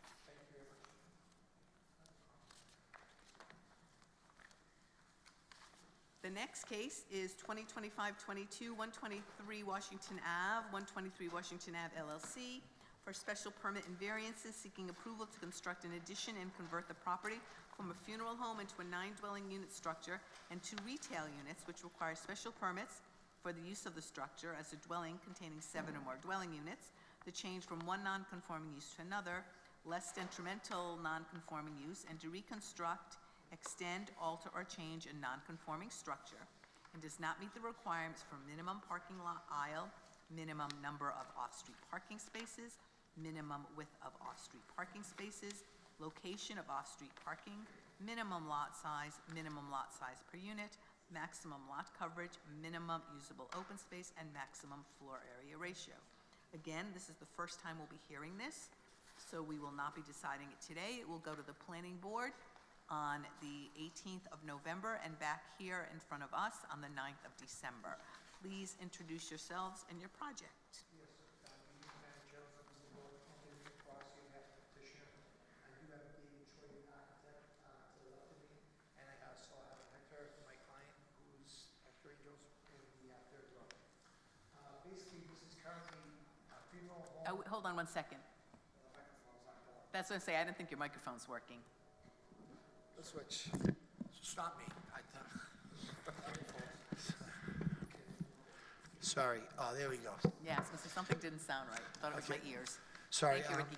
If I may again, Madam Chairwoman. Start from the beginning. Yes. Introduce yourself again for My the name, record. for the record, is Anthony Rossi. I am the attorney for the petitioner. To the left of me is David Choi, the architect of record, and behind me is Hector, who's the manager of the LLC, the owner, the proprietor of this property. Currently, this is a funeral home with an apartment above. My client has met with the city on numerous occasions to talk about redeveloping this property that he's acquiring, working with the city with the design regs. And what we're proposing now is 9 residential units with 2 retail spaces on the ground. This is one elevation that you can see. John, do you have other? While he does that, I just want to supply the city some letters from, in favor of this. You have them? Okay, thank you. Thank you. There's 3 of them, I'm not sure. What's that block in front of the sign? Oh, I mean, what is that wall? Is that wall existing now? All right. It's All right. existing, it's Sorry. just, Okay, go ahead. basically, he just transcribed the building, what's on existing now, just for purposes of going before this board. So as you can see, the way it's designed is you can identify the retail, pretty identifiable with the commercial. And then you have 9 residential units on the floors 2 and 3, and those will show the bump outs and so forth. And by unit mix, we have 5 3-bedrooms that average between 850 square feet to 1,000 square feet. 1 studio unit, which is a pretty large studio unit, it's 500 square feet. And then 3 1-bedroom units that are around 540, 550 square feet. So it's about 9 units. He will have 11 off-street parking spaces, 9 identified for the residential units and 2 for the retail space. So it's 11 off-street parking spaces for the 9 residential and 2 commercial. Total 11 spaces. I don't know if I said 9, but it's 11 total parking spaces. And Sean, are those the only elevations we have, or do we have other elevations? Just so I know. That's existing structure. So we're basically working off the existing structure and going vertical, and I think we're also going towards the front to make it more retail friendly. And here you can see the parking spaces to the right and identifies the units. And if you like, I know this is the first hearing, but I'll just go briefly. Well, David, why don't you go briefly just describe the unit mix? David Choi, architect. So again, you have existing funeral home that's going to be extended to bring the retail to the front, 2 retail spaces, and then we're putting in a studio in the back for accessibility. And then here, AD, yeah. Thank you for that. Okay. And on the second floor, we would have a 3-bedroom in the front, 3-bedroom in the front again, side by side, and then you would have. Those are above the retail space? Yes, this would be above the retail space. Right? And so you have a 1-bedroom here and another 3-bedroom in the back. The 3-bedroom actually exists, but it's not being utilized. It's part of the funeral home, but it's a kind of a hybrid residential use. And then here on the 3rd floor, this is an existing apartment that's existing, that's there. And the 3rd floor is basically the same layout as the 2nd floor. So again. Draw the line at what's new. So everything above the, So everything from this line down is what you're down, adding? yeah, Okay. is adding, right? And we try to make basically the building very contextual in terms of the bay window, reflecting on sort of the bay window character on across the street. Try to keep as much of the existing features as possible so that the idea is to defer to the neighborhood in terms of the design and make it look as though it were always intended to be part of that fabric. So again, the height of the building, we're really not exceeding any of the height of the adjacent buildings. And that's really, and the parking, there's a large parking lot there, so we're maintaining as much of that as possible. And you asked for what kind of, so you're proposing thinner parking, more narrow parking? Is that what I'm seeing here? Yeah. The parking spaces measures are 9 feet by 18, standard. So standard, parking okay. space. I think it's just that your requirement is more, but it's basically 1 per unit. And the reason why I brought up the accessible, because I think you mentioned before about accessible, so there's going to be 1 Group 2 unit on the ground level, which will be Group 2 for purposes of anybody who's listening in. Well, it says here width of off-street parking spaces, not 9 feet, it says 8 feet 1 inch. If they are, it looks like it says 9, right? 9 feet. So that's the way, they don't need that. Because it doesn't matter, we still need parking relief. Well, that's looking for parking relief on that one, yeah. And the aisle, you want 22? The aisle feet's 22, you're required to have 24 feet. Again, the parking's, it's already, the aisle width in that is already existing. So if you take the footprint from here to here, it's still the same aisle width. But it looks like, That's not that big a deal. Just I can't read it. Clarify it. Just we'll I'll double clarify check it, Yeah. but I can't, Okay. I don't have Okay. vision like that. I used to, but not anymore. So, yeah, so most of the relief, other than the relief, most of the relief as far as aisle width and so forth, that was already a pre-existing condition. So, all right, okay. Any other questions before I open up? You go. What type of retail are you going to have on those 2 spaces? Well, if I could bring Hector, because he's the one who's going to be operating, what type of, can you come up, please? And just introduce yourself to the board. My name is Hector Angel, the owner of 123 Washington. So it can be, a barber shop, a convenience store. We don't know exactly what type of retail is going to be interesting. Maybe a convenience store. We have someone that already has another one in Broadway that was trying to reach out to me, see if he can do a convenience store in that area. Okay, they're going to have parking spaces? So 2 of them, Talking to them? Okay. two parking spaces are going to be for the 2 commercial units. So 1 and 1? Yes. What about the deliveries? I can talk about that. Any deliveries as far as use, they would have to, first of all, any type of units here, if I'm not mistaken, John, wouldn't you have to get relief for whatever use would be if there was parking? For retail, right? based on the use that goes there, wouldn't they have to get relief for that use for parking? So either way, that would have to go before a board for use, because it matters by seating and what you put in there. We don't know. Right now, in our head, we set aside 2, but if they may require 12 spots based on how many patrons they have in there and use and employees and so forth. So they would have to get relief. So if I tell you that we're gonna do deliveries here when we don't know what type of use it is, I'd be lying to you on So that. what you're saying is you would have to come back before this board in any case when you decide to try Any what kind of- prospective tenant that goes there would probably need some type of relief for parking, right, John? Not unless you, as a board, grant the relief that's being asked for, which is 2 spaces for retail and the rest for residential. You can also do shared parking, you know, the retail becomes residential at night and vice versa. Correct. Which is, yeah, I mean, I was thinking, why wouldn't you could do something like that? Yeah. Yeah, but again, as far as if whatever type of use is gonna be, I would expect deliveries usually happen before 7. That's how they usually do it, because traffic, schools, and so forth.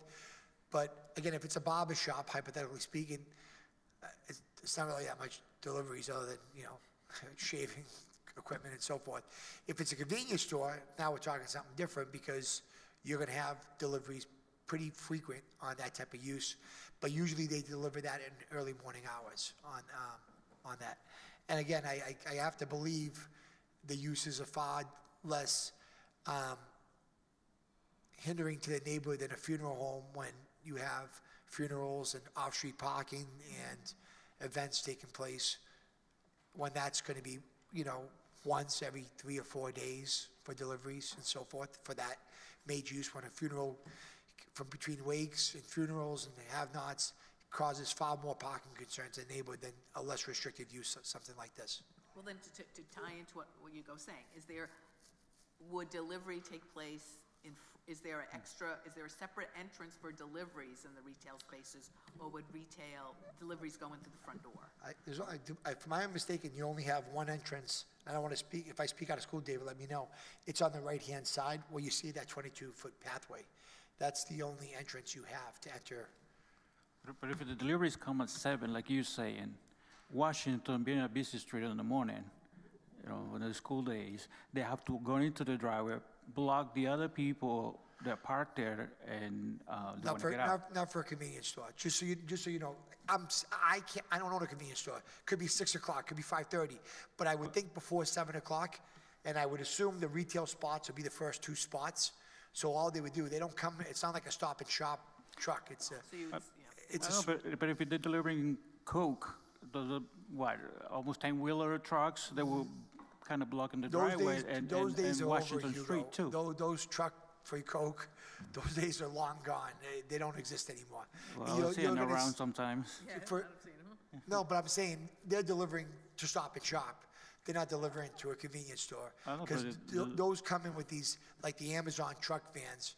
You know, they just, I get Coke deliveries every day and water at the house and my buildings, we have them stocked.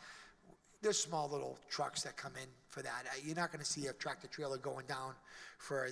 I've seen it right there in carryout, the blocking carryout. Are you asking, do you think, and I don't know, I'm asking this, could we ask for, even if we propose this, that they had to come and get further approval for what kind of retail goes in there? Or are we just sort of retail is considered retail? Retail, relative to parking, retail is considered retail. It's 1 for every 300 square feet, no matter what type of retail it is. So it doesn't matter, okay. So, but that would change deliveries, that's all, I'm just thinking about the delivery thing. Well, is the parking area big enough to add more parking spaces, or no? No. There's no more room? That's pretty much how you guys 11 spots. I mean, hypothetically speaking, we don't think the residential is gonna take all 9 spots per unit, because you have 1, 2, 3, 4 units that are under 550 square feet. So those will always could be available for retail. And again, John makes a good point. A lot of these people that do have a vehicle that leave for work, those could be eligible for the retail use. I just can't, I don't feel comfortable telling Hugo that, okay, they're gonna be there at 5 o'clock and they come with a 20 by 10 truck, because I don't own a convenience store. You're lying. But I don't think you're gonna see a tractor trailer truck also come here too. I feel more confident saying that than otherwise, but Well, I mean, definitely there will be like Amazon trucks, you know, Amazon. 100%. you know, I'm sure there'll be some vans or something that will want to double park because they want to quickly drop off something or maybe even pull into the parking area to make a delivery. Yeah, So there will be some type of traffic. that will happen for, not because they're retail, I think just for residential use. Well, Uh, both. You're gonna see my wife, because I get I- Amazon I coming every disagree 5 with minutes you. in my I'm house with the sorry. trucks. I think that's, I mean, I think, that, you know, it's a legit, I think the question really is kind of, you know, if it's an Amazon truck, which we can't guarantee, they could pull in, you know, let's make an assumption that I act correctly and pull into the garage, parking lot, find an empty space, run in, run out. So, I mean, but if there's anything bigger than that, I think the concern is absolutely legitimate. That where would they, you know, if it's anything bigger than an Amazon truck, then they're gonna park on the street. yeah, And they're gonna block the street. they'll probably double park. If that, I understand the concern, but I don't know what's going in there, so I don't want to tell you that it's going to be, I would think that the biggest use that would have that problem would be something that has to always be refilled on a daily or bi-weekly basis, and that's going to be food services. So Why are you proposing retail instead of 2 more apartments? I think we worked with the city, and the city wanted to see a mixed-use retail. Activated? The city would be comfortable with retail or with residential. I mean, because I think if it's residential, it's a little easier to figure out what they're looking for. Or maybe even like an office space. Would office space be okay? But can I be upfront with you? I don't see office space on the ground will work. You can't rent office space in Boston right now. I don't think if there's a concern with a convenience store, I mean, I can speak to Hector, but I wouldn't have no objection to, I don't know if it can be done this way, John, that says that they could go before a board for a special permit for the use. I don't know. I mean, I could potentially see like a law office there. You know, like, or like. There's no restriction. Someone that wants to do There's no taxes or restriction for an something, office to you be know, there, if that's the, you know? I mean, if the law office wanted to rent it, they could rent it, right, John? There's no, But so could, Well, yes, there is, because retail and office are listed as 2 separate uses. So if you're asking, if you want office to look at it, you should ask for office as well. yeah, we weren't looking at office, because I don't think anybody's trying to put office anywhere in this. you're thinking more, let's face it, you're thinking more 7-Eleven. I mean, that's what we're talking about, Yeah, I don't like think a 7-Eleven is going. You know what I mean? Yeah, I mean, I can make this, it could be 1 retail, it could be 2 retail, it could be 1 larger retail. I think the larger the space, the more likely or not, you're gonna get some type of food services in there, personally. But, I mean, I have no problem if there's a way of doing it, if there's a concern about convenience store. I think a lot of neighbors like convenience stores in there because they like the accessibility of picking up some groceries and milk and eggs or what have not. John, could we put in a condition when they have the, assuming they get approval, when they have the retail people, that they come to this board for approval? Could you put that in as a condition? Well, that's what the applicant is seeking now, retail on that first floor. Because we don't get to dictate what kind of retail, we just get to dictate, if you're proposing the retail, then they have to have X amount of parking. Right. And I think it's sort of, that's why I was trying to understand and how to grasp if that's possible, because retail's retail, you know, we're not here to say, oh, it should be a mom and pop drugstore versus a barber shop versus a whatever, if the use is allowed as a retail use. Okay. That, I mean, that's, you know, that's Yes. so, but yet I appreciate that some retail uses have greater demands than other retail uses. And benefits. I mean, I lived in a neighborhood and I would have loved to have, you know, I had a little. Hey, we're not talking about, Yeah. we're not talking about detriments. We're talking about the things that we need to look at. Correct. Which is, for us, it's parking. That's the biggest thing. You know, it's not, you know, that you can get a better, you know, you can walk outside and get a quart of milk. That's not our issue. Our issue is parking. And so for us, so you can, if we're arguing about a variance, for example, and you decide you want to put in a convenience store there, then that fits perfectly well with one of the criterions of a convenience store in that it's more positive to the area than not. Correct. But that's not what, but what's in front of us is parking as it relates, because since we have no other thing on which to judge this, it's only parking that we can be looking at. I could note that, again, it's 11 parking spaces. Realistically, at a 7 o'clock or 8 o'clock or 9 o'clock or whatever delivery, you're gonna probably have 4 spots. It's gonna be owned and managed by Hector. He manages all of them. Well, we're not deciding this tonight, so Yeah. I think it's something we can think about. Yeah. And, think about what we're saying and Yeah. whether or not there's something that works. But if we don't have any other questions, I want to open up to the public. Okay, again, this won't be the only opportunity. Is there anybody here who wishes to speak on this? There being none, I'm not closing this. You have the opportunity next month, December 9th here, the 11/18 at the planning board. Okay, Okay? thank you, Madam Chairman, thank you. Everyone, I didn't think about it before, but have a happy Thanksgiving. Right. Same. Oh, before I do that, wait, we do have some letters. I just want to Yes. step back for a moment. I wanted to read these, I apologize. Dear members of the zoning board, my name is Madeline Garcia, and I am the owner and resident of 157 Washington Ave in Chelsea. I'm writing to express my strong support for the proposed residential housing development at 123 Washington Ave, being undertaken by Mr. Hector Angel. Our communities experience a serious housing shortage, and responsible development like Mr. Angel's project is essential to meeting the growing needs of Chelsea families. This proposal represents an important step toward increasing the availability of housing in our city while also revitalizing our Washington Ave neighborhood.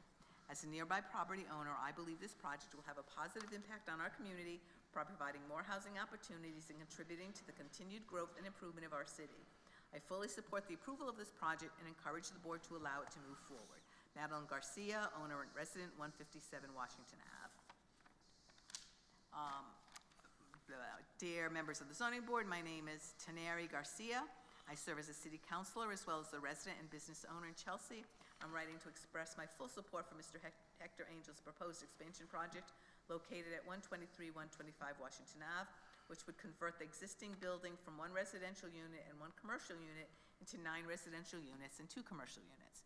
As a neighbor, I believe this project represents a positive investment in our community. Increasing the number of residential units will help address the growing demand for housing in Chelsea, while expanding the commercial space will create opportunities for small businesses to contribute to our local economy. Mr. Angel has consistently demonstrated a commitment to improving the neighborhood and ensuring that his developments align with Chelsea's character and community goals. I am confident that this project will enhance the area both aesthetically and economically. Thank you for your time and consideration. I respectfully urge the board to approve the project and allow this much-needed development to move forward. Sincerely, Taneri Garcia. Dear members of the Planning Department, which will take this one, I am writing to express my support for the new development proposed by Mr. Hector Angel next door to my property located at 131 Washington Ave, Chelsea. While I recently rented my apartment, I received over 9 applications for prospective tenants. This clearly shows how strong the demand for housing is in Chelsea. Many applicants mentioned that they were especially interested in the apartment because of its convenient location, particularly the bus line right in front of my property. I believe that building more housing along the bus line makes a great deal of sense and will help more families continue to live and stay in Chelsea. I ask the city to consider and support Mr. Angel's application for additional housing development. Arturo Hernandez, 131 Washington Ave. So, thank you. I just want to make sure that goes read into the record. I appreciate that. Okay. Thank you, everyone. The next one in front of us was something we discussed last month. Great, thank you. And this, we had talked about 157 Washington Ave, case 2022-09, which was requesting a modification of the approved special permit and variances, the modifications for two additional residential units on the 3rd floor. We agreed that it was major modification, so we asked for it to come back here. And this is a public hearing, so the people will have the opportunity to comment. But I'm going to open it. I'm going to now ask the petitioner to come forward and present. Poor Mr. Midland, he had to stay there. He was first and last today. Yeah, John forgot to put me last for all 3 cases. Oh, so you're gonna have, that one's not working, so only the one next to Mr. Cho's working. So again, David Mindlin representing the petitioner. Madeline keeps moving, but Madeline Garcia, the manager of the petitioner, and David Choi, the architect. So back in 2022, this board issued a decision allowing Ms. Garcia to add 4 residential units on the second floor above her real estate brokerage at 157 Washington Avenue. So that allowed for 3 one-bedrooms and 1 two-bedroom unit.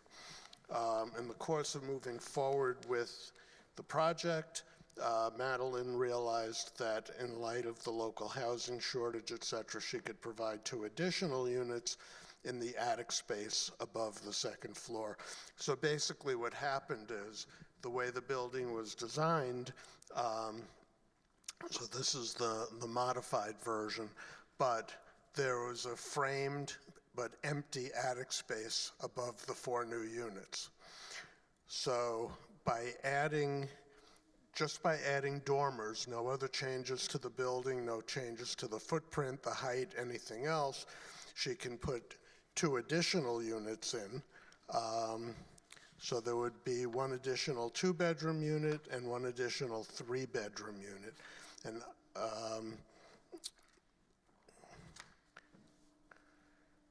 And that's basically it. So it would create a couple of additional nonconformities, one being a requirement of additional parking. The original decision, there was a special permit for parking relief that was already issued, and also open space, because apparently she can't use the planters as open space. So there's really no opportunity to add any open space to the lot, but there is, I think, John, you said 400 square feet per unit? There was previously when there was roof decks there, when there was a deck there. Right. So that deck that is shown in the rear was 400 square feet. Okay, the deck is staying, right, David? Yeah, the deck is staying. So that's 400 square feet, and you need, I think you said 600, correct? And that's basically it. But this would be efficient, it would be financially feasible, and again, it would also provide 2 good-sized units, hopefully not transient, and as was stated in the previous case, because the property is next door, right on the bus line, highly desirable neighborhood. That whole neighborhood is beautiful. It's been rehabbed over the last probably 10 years or so with new construction, and it's very desirable. Any questions before I open it up? Can you remind us, or either you, how many parking spaces were you previously 6. approved? There are 6. And That's what so we approved last time. Previously, 6. they needed 18, and they had 6 and we approved it. Now they need 22, but they're not adding any additional spaces. So basically, they're asking for relief for 4 additional parking spaces. So we originally, they had 6, they've always had 6, that's not changing. We had previously allowed it, even though they required 18 because of the setup, and now they need, because of the new units, they need 22. So basically, they're looking, and that's why we wanted to have a conversation primarily, because we wanted to make sure people were concerned about that. Because we'd already given substantial relief, but did we feel comfortable giving additional relief? And we wanted to hear, we didn't have the opportunity to hear from anybody about it, if we had considered it a minor modification. So does that answer your question? If this gets approved, where will be the main entrance to this new apartments, or it will be the same in Washington? Nothing would change. Nothing will change. Nothing would change at all. David, there would just be another level of stairs going up, correct? Right, David Choi, architect. Originally when we came to the board, there was some concerns about a flat roof. And so we actually, for aesthetics, we put a hip roof system to make it look proportional and to make it look appropriate to the city's fabric. So between then, when it was approved, and now, my client has invested considerably into construction document and does have a building permit. I mean, she's invested a lot into the architect, engineering to get the permit, but then realized with the economics of it, the fact that there is basically a large unusable or not occupied attic space that was approved back then for aesthetic reasons. So we're not changing the roof line, we're not changing the stairs, we're not changing, But you're adding dormers. just adding dormers to basically put natural light to a place that would have been just an empty space because of the fact that we went back and forth with the planning board and created a design that was aesthetics, but now we're trying to inject function into the aesthetics, if you will. So that's no modification to anything, no roof line, just dormers. So there were three, just to be clear, there were three modifications, and one, probably the most telling, the one that to me raised the biggest issue was the change in the number of parking spaces, which we previously, they needed 18, we gave them 6, now they need 22, and they're still looking for 6. The open space, I think previously was 400 requirement, now it's a 600 requirement because of the additional people. So they're asking for relief for that when they when it wouldn't have really been, it wasn't as big an issue before, because they're still gonna have the 400 feet. And then they also have the maximum density. So 12 units per acre was what was required, and now they have 6, basically, because of the size of the place. So it's those, but the biggest, I think, in my opinion, the biggest single one is the, what? Am I correct? Did I articulate that correctly? Yeah. Okay. The biggest single one is the parking issue, and that's why I think we thought that it was a good idea to bring it back to be discussed as a maximum. Because I think the open space is not as big a factor, nor is the building is the building. But those 2 units trigger those additional requirements. So, but other than that, what we had proved before, we approved, that the parking spaces, were slightly in the front yard setback. We've done that, we agreed with that before. We allowed them to be a little closer in the lots, near the side lot line. Last time, it was supposed to be 5 feet, we allowed it at 1. The maximum lot density last time, again, was 12 units, and they proposed 4. Now they're proposing 6 because of the 2 additional units. The increase of an existing front yard nonconformity hasn't changed. They needed 10 feet. We said 3.9 was okay, given the size of the building, given the size of the setup. Increase of an existing side yard setback, they needed 10. They have 3.6. And the side yard, and again, the rear yard nonconformity was 20 to 16.1. Those are things that we agreed when we looked at the variances last time. We felt were okay. But now we have this 2 special permits and this 1 additional variance that we have to consider. Did I get that right? Okay. Yes. One last question. What would you say is the reason there haven't been done any construction since we approved this in 2022? Tell me, you can introduce yourself. Yeah, just say, introduce yourself and Tell them, hey. Sorry. Good evening, Madam Chair and esteemed board members. Madeline Garcia, the owner of 157 Washington Avenue. So above the building, when I purchased the building, there was an air encroachment with cable wires, and I had no idea that there were 7 different companies that had cable wires here. So I came before the board for an extension, and that was really the main reason. It literally took me about 1.5 years.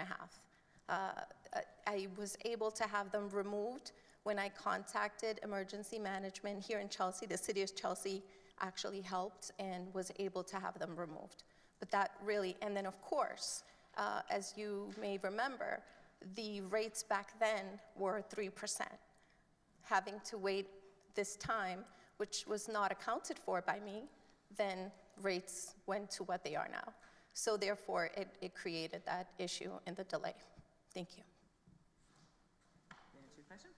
Yeah, just to clarify what Madeline didn't say is the miracle of miracles is she was able to get the utilities to actually move. I was actually about to say that. How did that happen? She moved They moved the telephone pole, which is just an impossible Did you task. decide to give them your first 3 children? I mean, really? I guaranteed a couple of grandchildren. But for the record, I also did pay for the poll. That was, Oh, okay. I couldn't believe it, but I paid for it. Okay. Okay, so I'm going to open it up for the hearing, but first I'm going to read a couple of letters of support, or what letters, I think they're of support. I know the first one is. I'm writing in support of Ms. Madeline Garcia's proposal for additional residential units at 157 Washington Ave.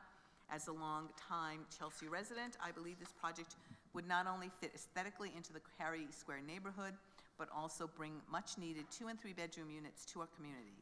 These types of apartments are in high demand and would offer housing options for families and individuals who want to stay in Chelsea.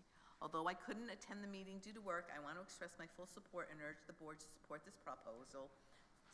Excuse me, Scott Benton, 10 Forsyth Street. And this is another one. I am writing to express my full support for the zoning request submitted by my neighbor, Ms. Madeline Garcia, regarding her proposal to add 6 residential units above her building located at 157 Washington Ave. As the property owner at 26 Cary Ave, I believe this project will significantly benefit our neighborhood. Not only does it address the growing need for additional housing in our area, but the proposed structure will also enhance the appearance and vitality of the Cary Avenue and Washington Ave intersection, a key corner in our community. Ms. Garcia has already demonstrated her commitment to thoughtful development with her previous approval for 4 units, and I trust that this expanded proposal will continue in the same spirit of responsible and aesthetically mindful growth. I urge the board to grant approval for this project as it represents a positive step forward in addressing our housing shortage while improving our neighborhood's character and infrastructure. Sincerely, Mark Ladino, 26 Cary Ave. Thank you. Okay, if I may, there was also a third letter from the city manager for Mr. Maltese. Unfortunately, I did not print it, but Madeline has that on her phone. She can through bring that to the next meeting. Oh, no, actually, we're not going to go next meeting. Do you have it? Yes, I do. Yep. It's actually an email. You can wait, you can get up there and read it, just if you'd like.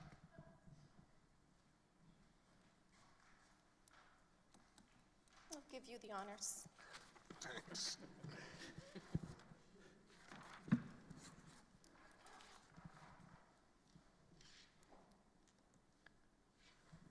I can't get to the top of it, Madeline. It's your phone, you should read it. Yeah, exactly. Well, I'm into the a lot older and less. Into the microphone. That's okay.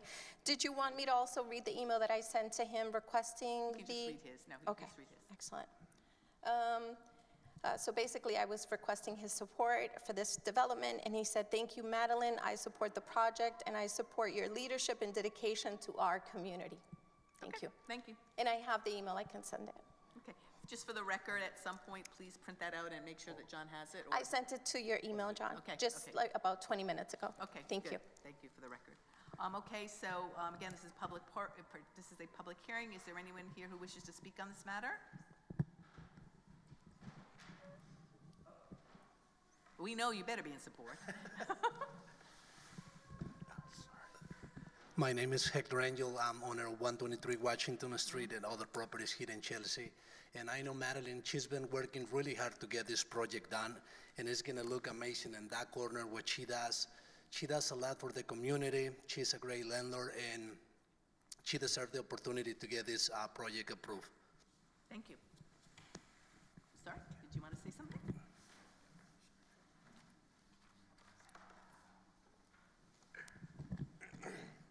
Hi, Luis Tejada, former city councilor, 103 Franklin Ave, Chelsea, Soldiers Home. So I've known Madeline for, I won't give your age away, but 30 years at least. Anyway. You just gave her age away. Hi? She's, you know what, all the projects she's done a great job.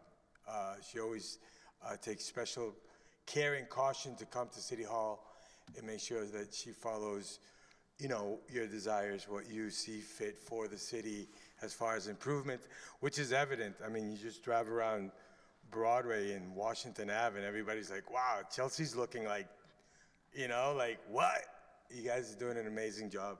And, you know, one of the big things that when I was a city councilor here, one of the things that I would always push was Christmas lights. And the reason I pushed for that was because I'm very big on the aesthetic look of things, you know, and it was one thing that would always bother me.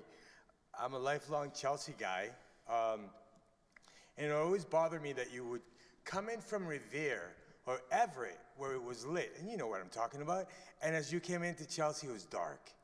Like always, you know, and so, you know, Fidel's done a great job with improving the lights, and so did Tom, and so the city itself has a few entry points that are very key. When you come into the city, if you're a stranger, you know, like any other city, there are spots that catch your attention. I think the building like that in Cary Square is a very central location for the city, and I think it's one of those spots, just like in front of the police station, those little spots catch people's eyes. Kate's Bagels looks great now that you come in and it's got that sign the way it has it. And it really improves not just the value of the city, but the morale of the people, right? Because people love their city and they want to see it improve. I think that building would make that area look great, you know? There's already other little convenience stores like the thing that he's doing. Right across the street, there's a meat market and other little things. They figure out how to do the whole, so you guys have figured that out. You'll be figuring that. But I'm just saying, I think that her project will definitely improve our city. Thank you. Any other, yeah, go ahead. Oh, hold on. Oops, you dropped your glasses, be careful. Hi, good evening. Stephanie Rivas, 1005 Broadway. I am here to show full support for Madeline's 2 and 3 bedrooms. Born and raised in Chelsea, Chelsea native. I've seen the high demand for 2 and 3 bedrooms. I've also personally known families who have had to leave Chelsea because they want to keep growing, right? And as you know, the audience is a lot now for 1 bedrooms for like single commuters or like young professionals. So I am in full support for it. I think it is in high demand. I've known Madeline for like 8 years now, and she does do a lot for the city. She has done her annual turkey drive. She's done donating back to school. She does a lot for the community, so I'm in full support for it. I do think it's in high demand. Thank you. Anybody else? Sure, come on. Hi, I'm Marilyn Garcia, 64 Hooper Street. I'm Madeline's sister. I've known her for a little bit longer than everybody here. It's so obvious your sister, by the way. Just saying. 100% in support of not only the project, being able to actually do projects that reflect the community and the community's need. As the architect was indicating, it was an empty space. It's no longer going to be empty. It's what the community needs, providing housing and units so that they can be utilized to its full potential. And honestly also, you know, shying away from the funeral home theme. Sorry, Hector. You know, it's Washington Ave, just shying away from that and going into the living people and folks of the community. That's what we want. We want to support the living. Thank you. Thank you. Anybody else? Okay, I'm going to close the public participation portion of this. Let's go through the conditions. I'm going to go to the variance first, and the only thing that we're looking for a variance for is the usable open space in this case. Okay, so, Counselor? The variance is sought because of soil conditions, shape or topography of such land or structure, and especially affecting such land or structure, but not affecting generally the zoning district in which it is located. Again, it's for usable open space is the only thing we're talking about. Find my notes.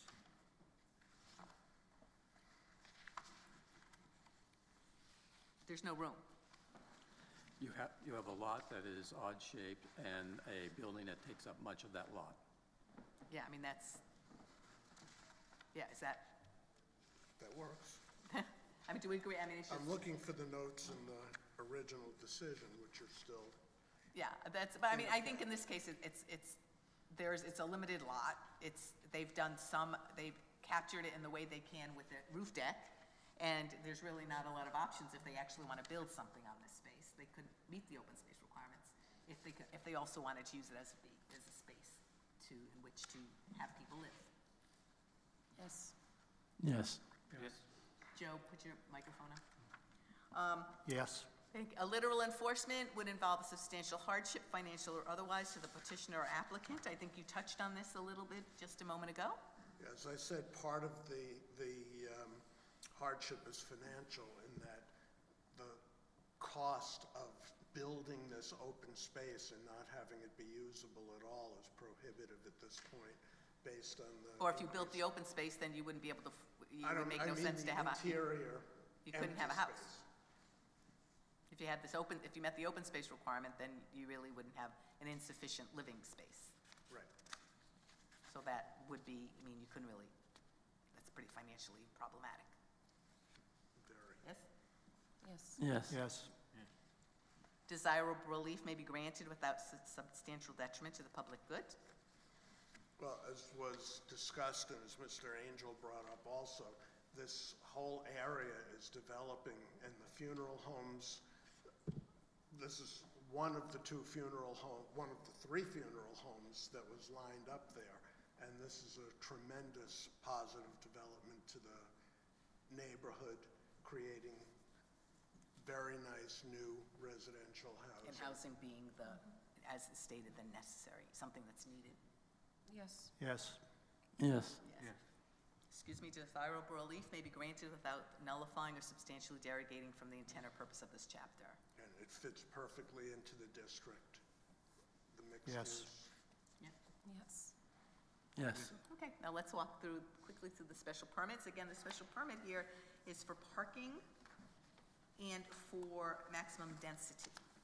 So both of which are exact, and so remember previously, we recognized that there was only space for 6 on here, 18 would have been required.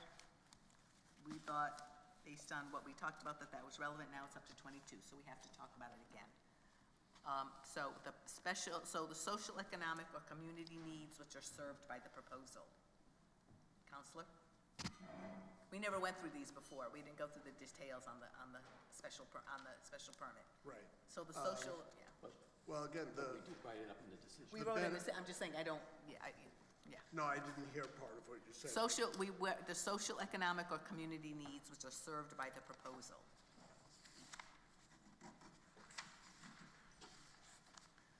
So the proposal seeks to establish now 6 residential units, and it meets the need for housing, a desperate need for housing, for economic development, and especially the development of this area, which is becoming a beautiful neighborhood mixed use with many mixed use buildings, and also for investment in the city's infrastructure. Yes. Yes. Yes. Yes. Traffic flow and safety, including parking and loading. Again, Well, there's no new cars being added, so it's not adding to more parking. But it is adding to the requirement for more. Okay. But again, this is an urban part of the city, not that Chelsea isn't entirely urban, but it's in close proximity to public transportation. There are 4 bus routes and the Silver Line, all within walking distance. And the tenants will not be able to get sticker to park on the street. Yeah, no stickers to park on the street, you recognize that. Okay.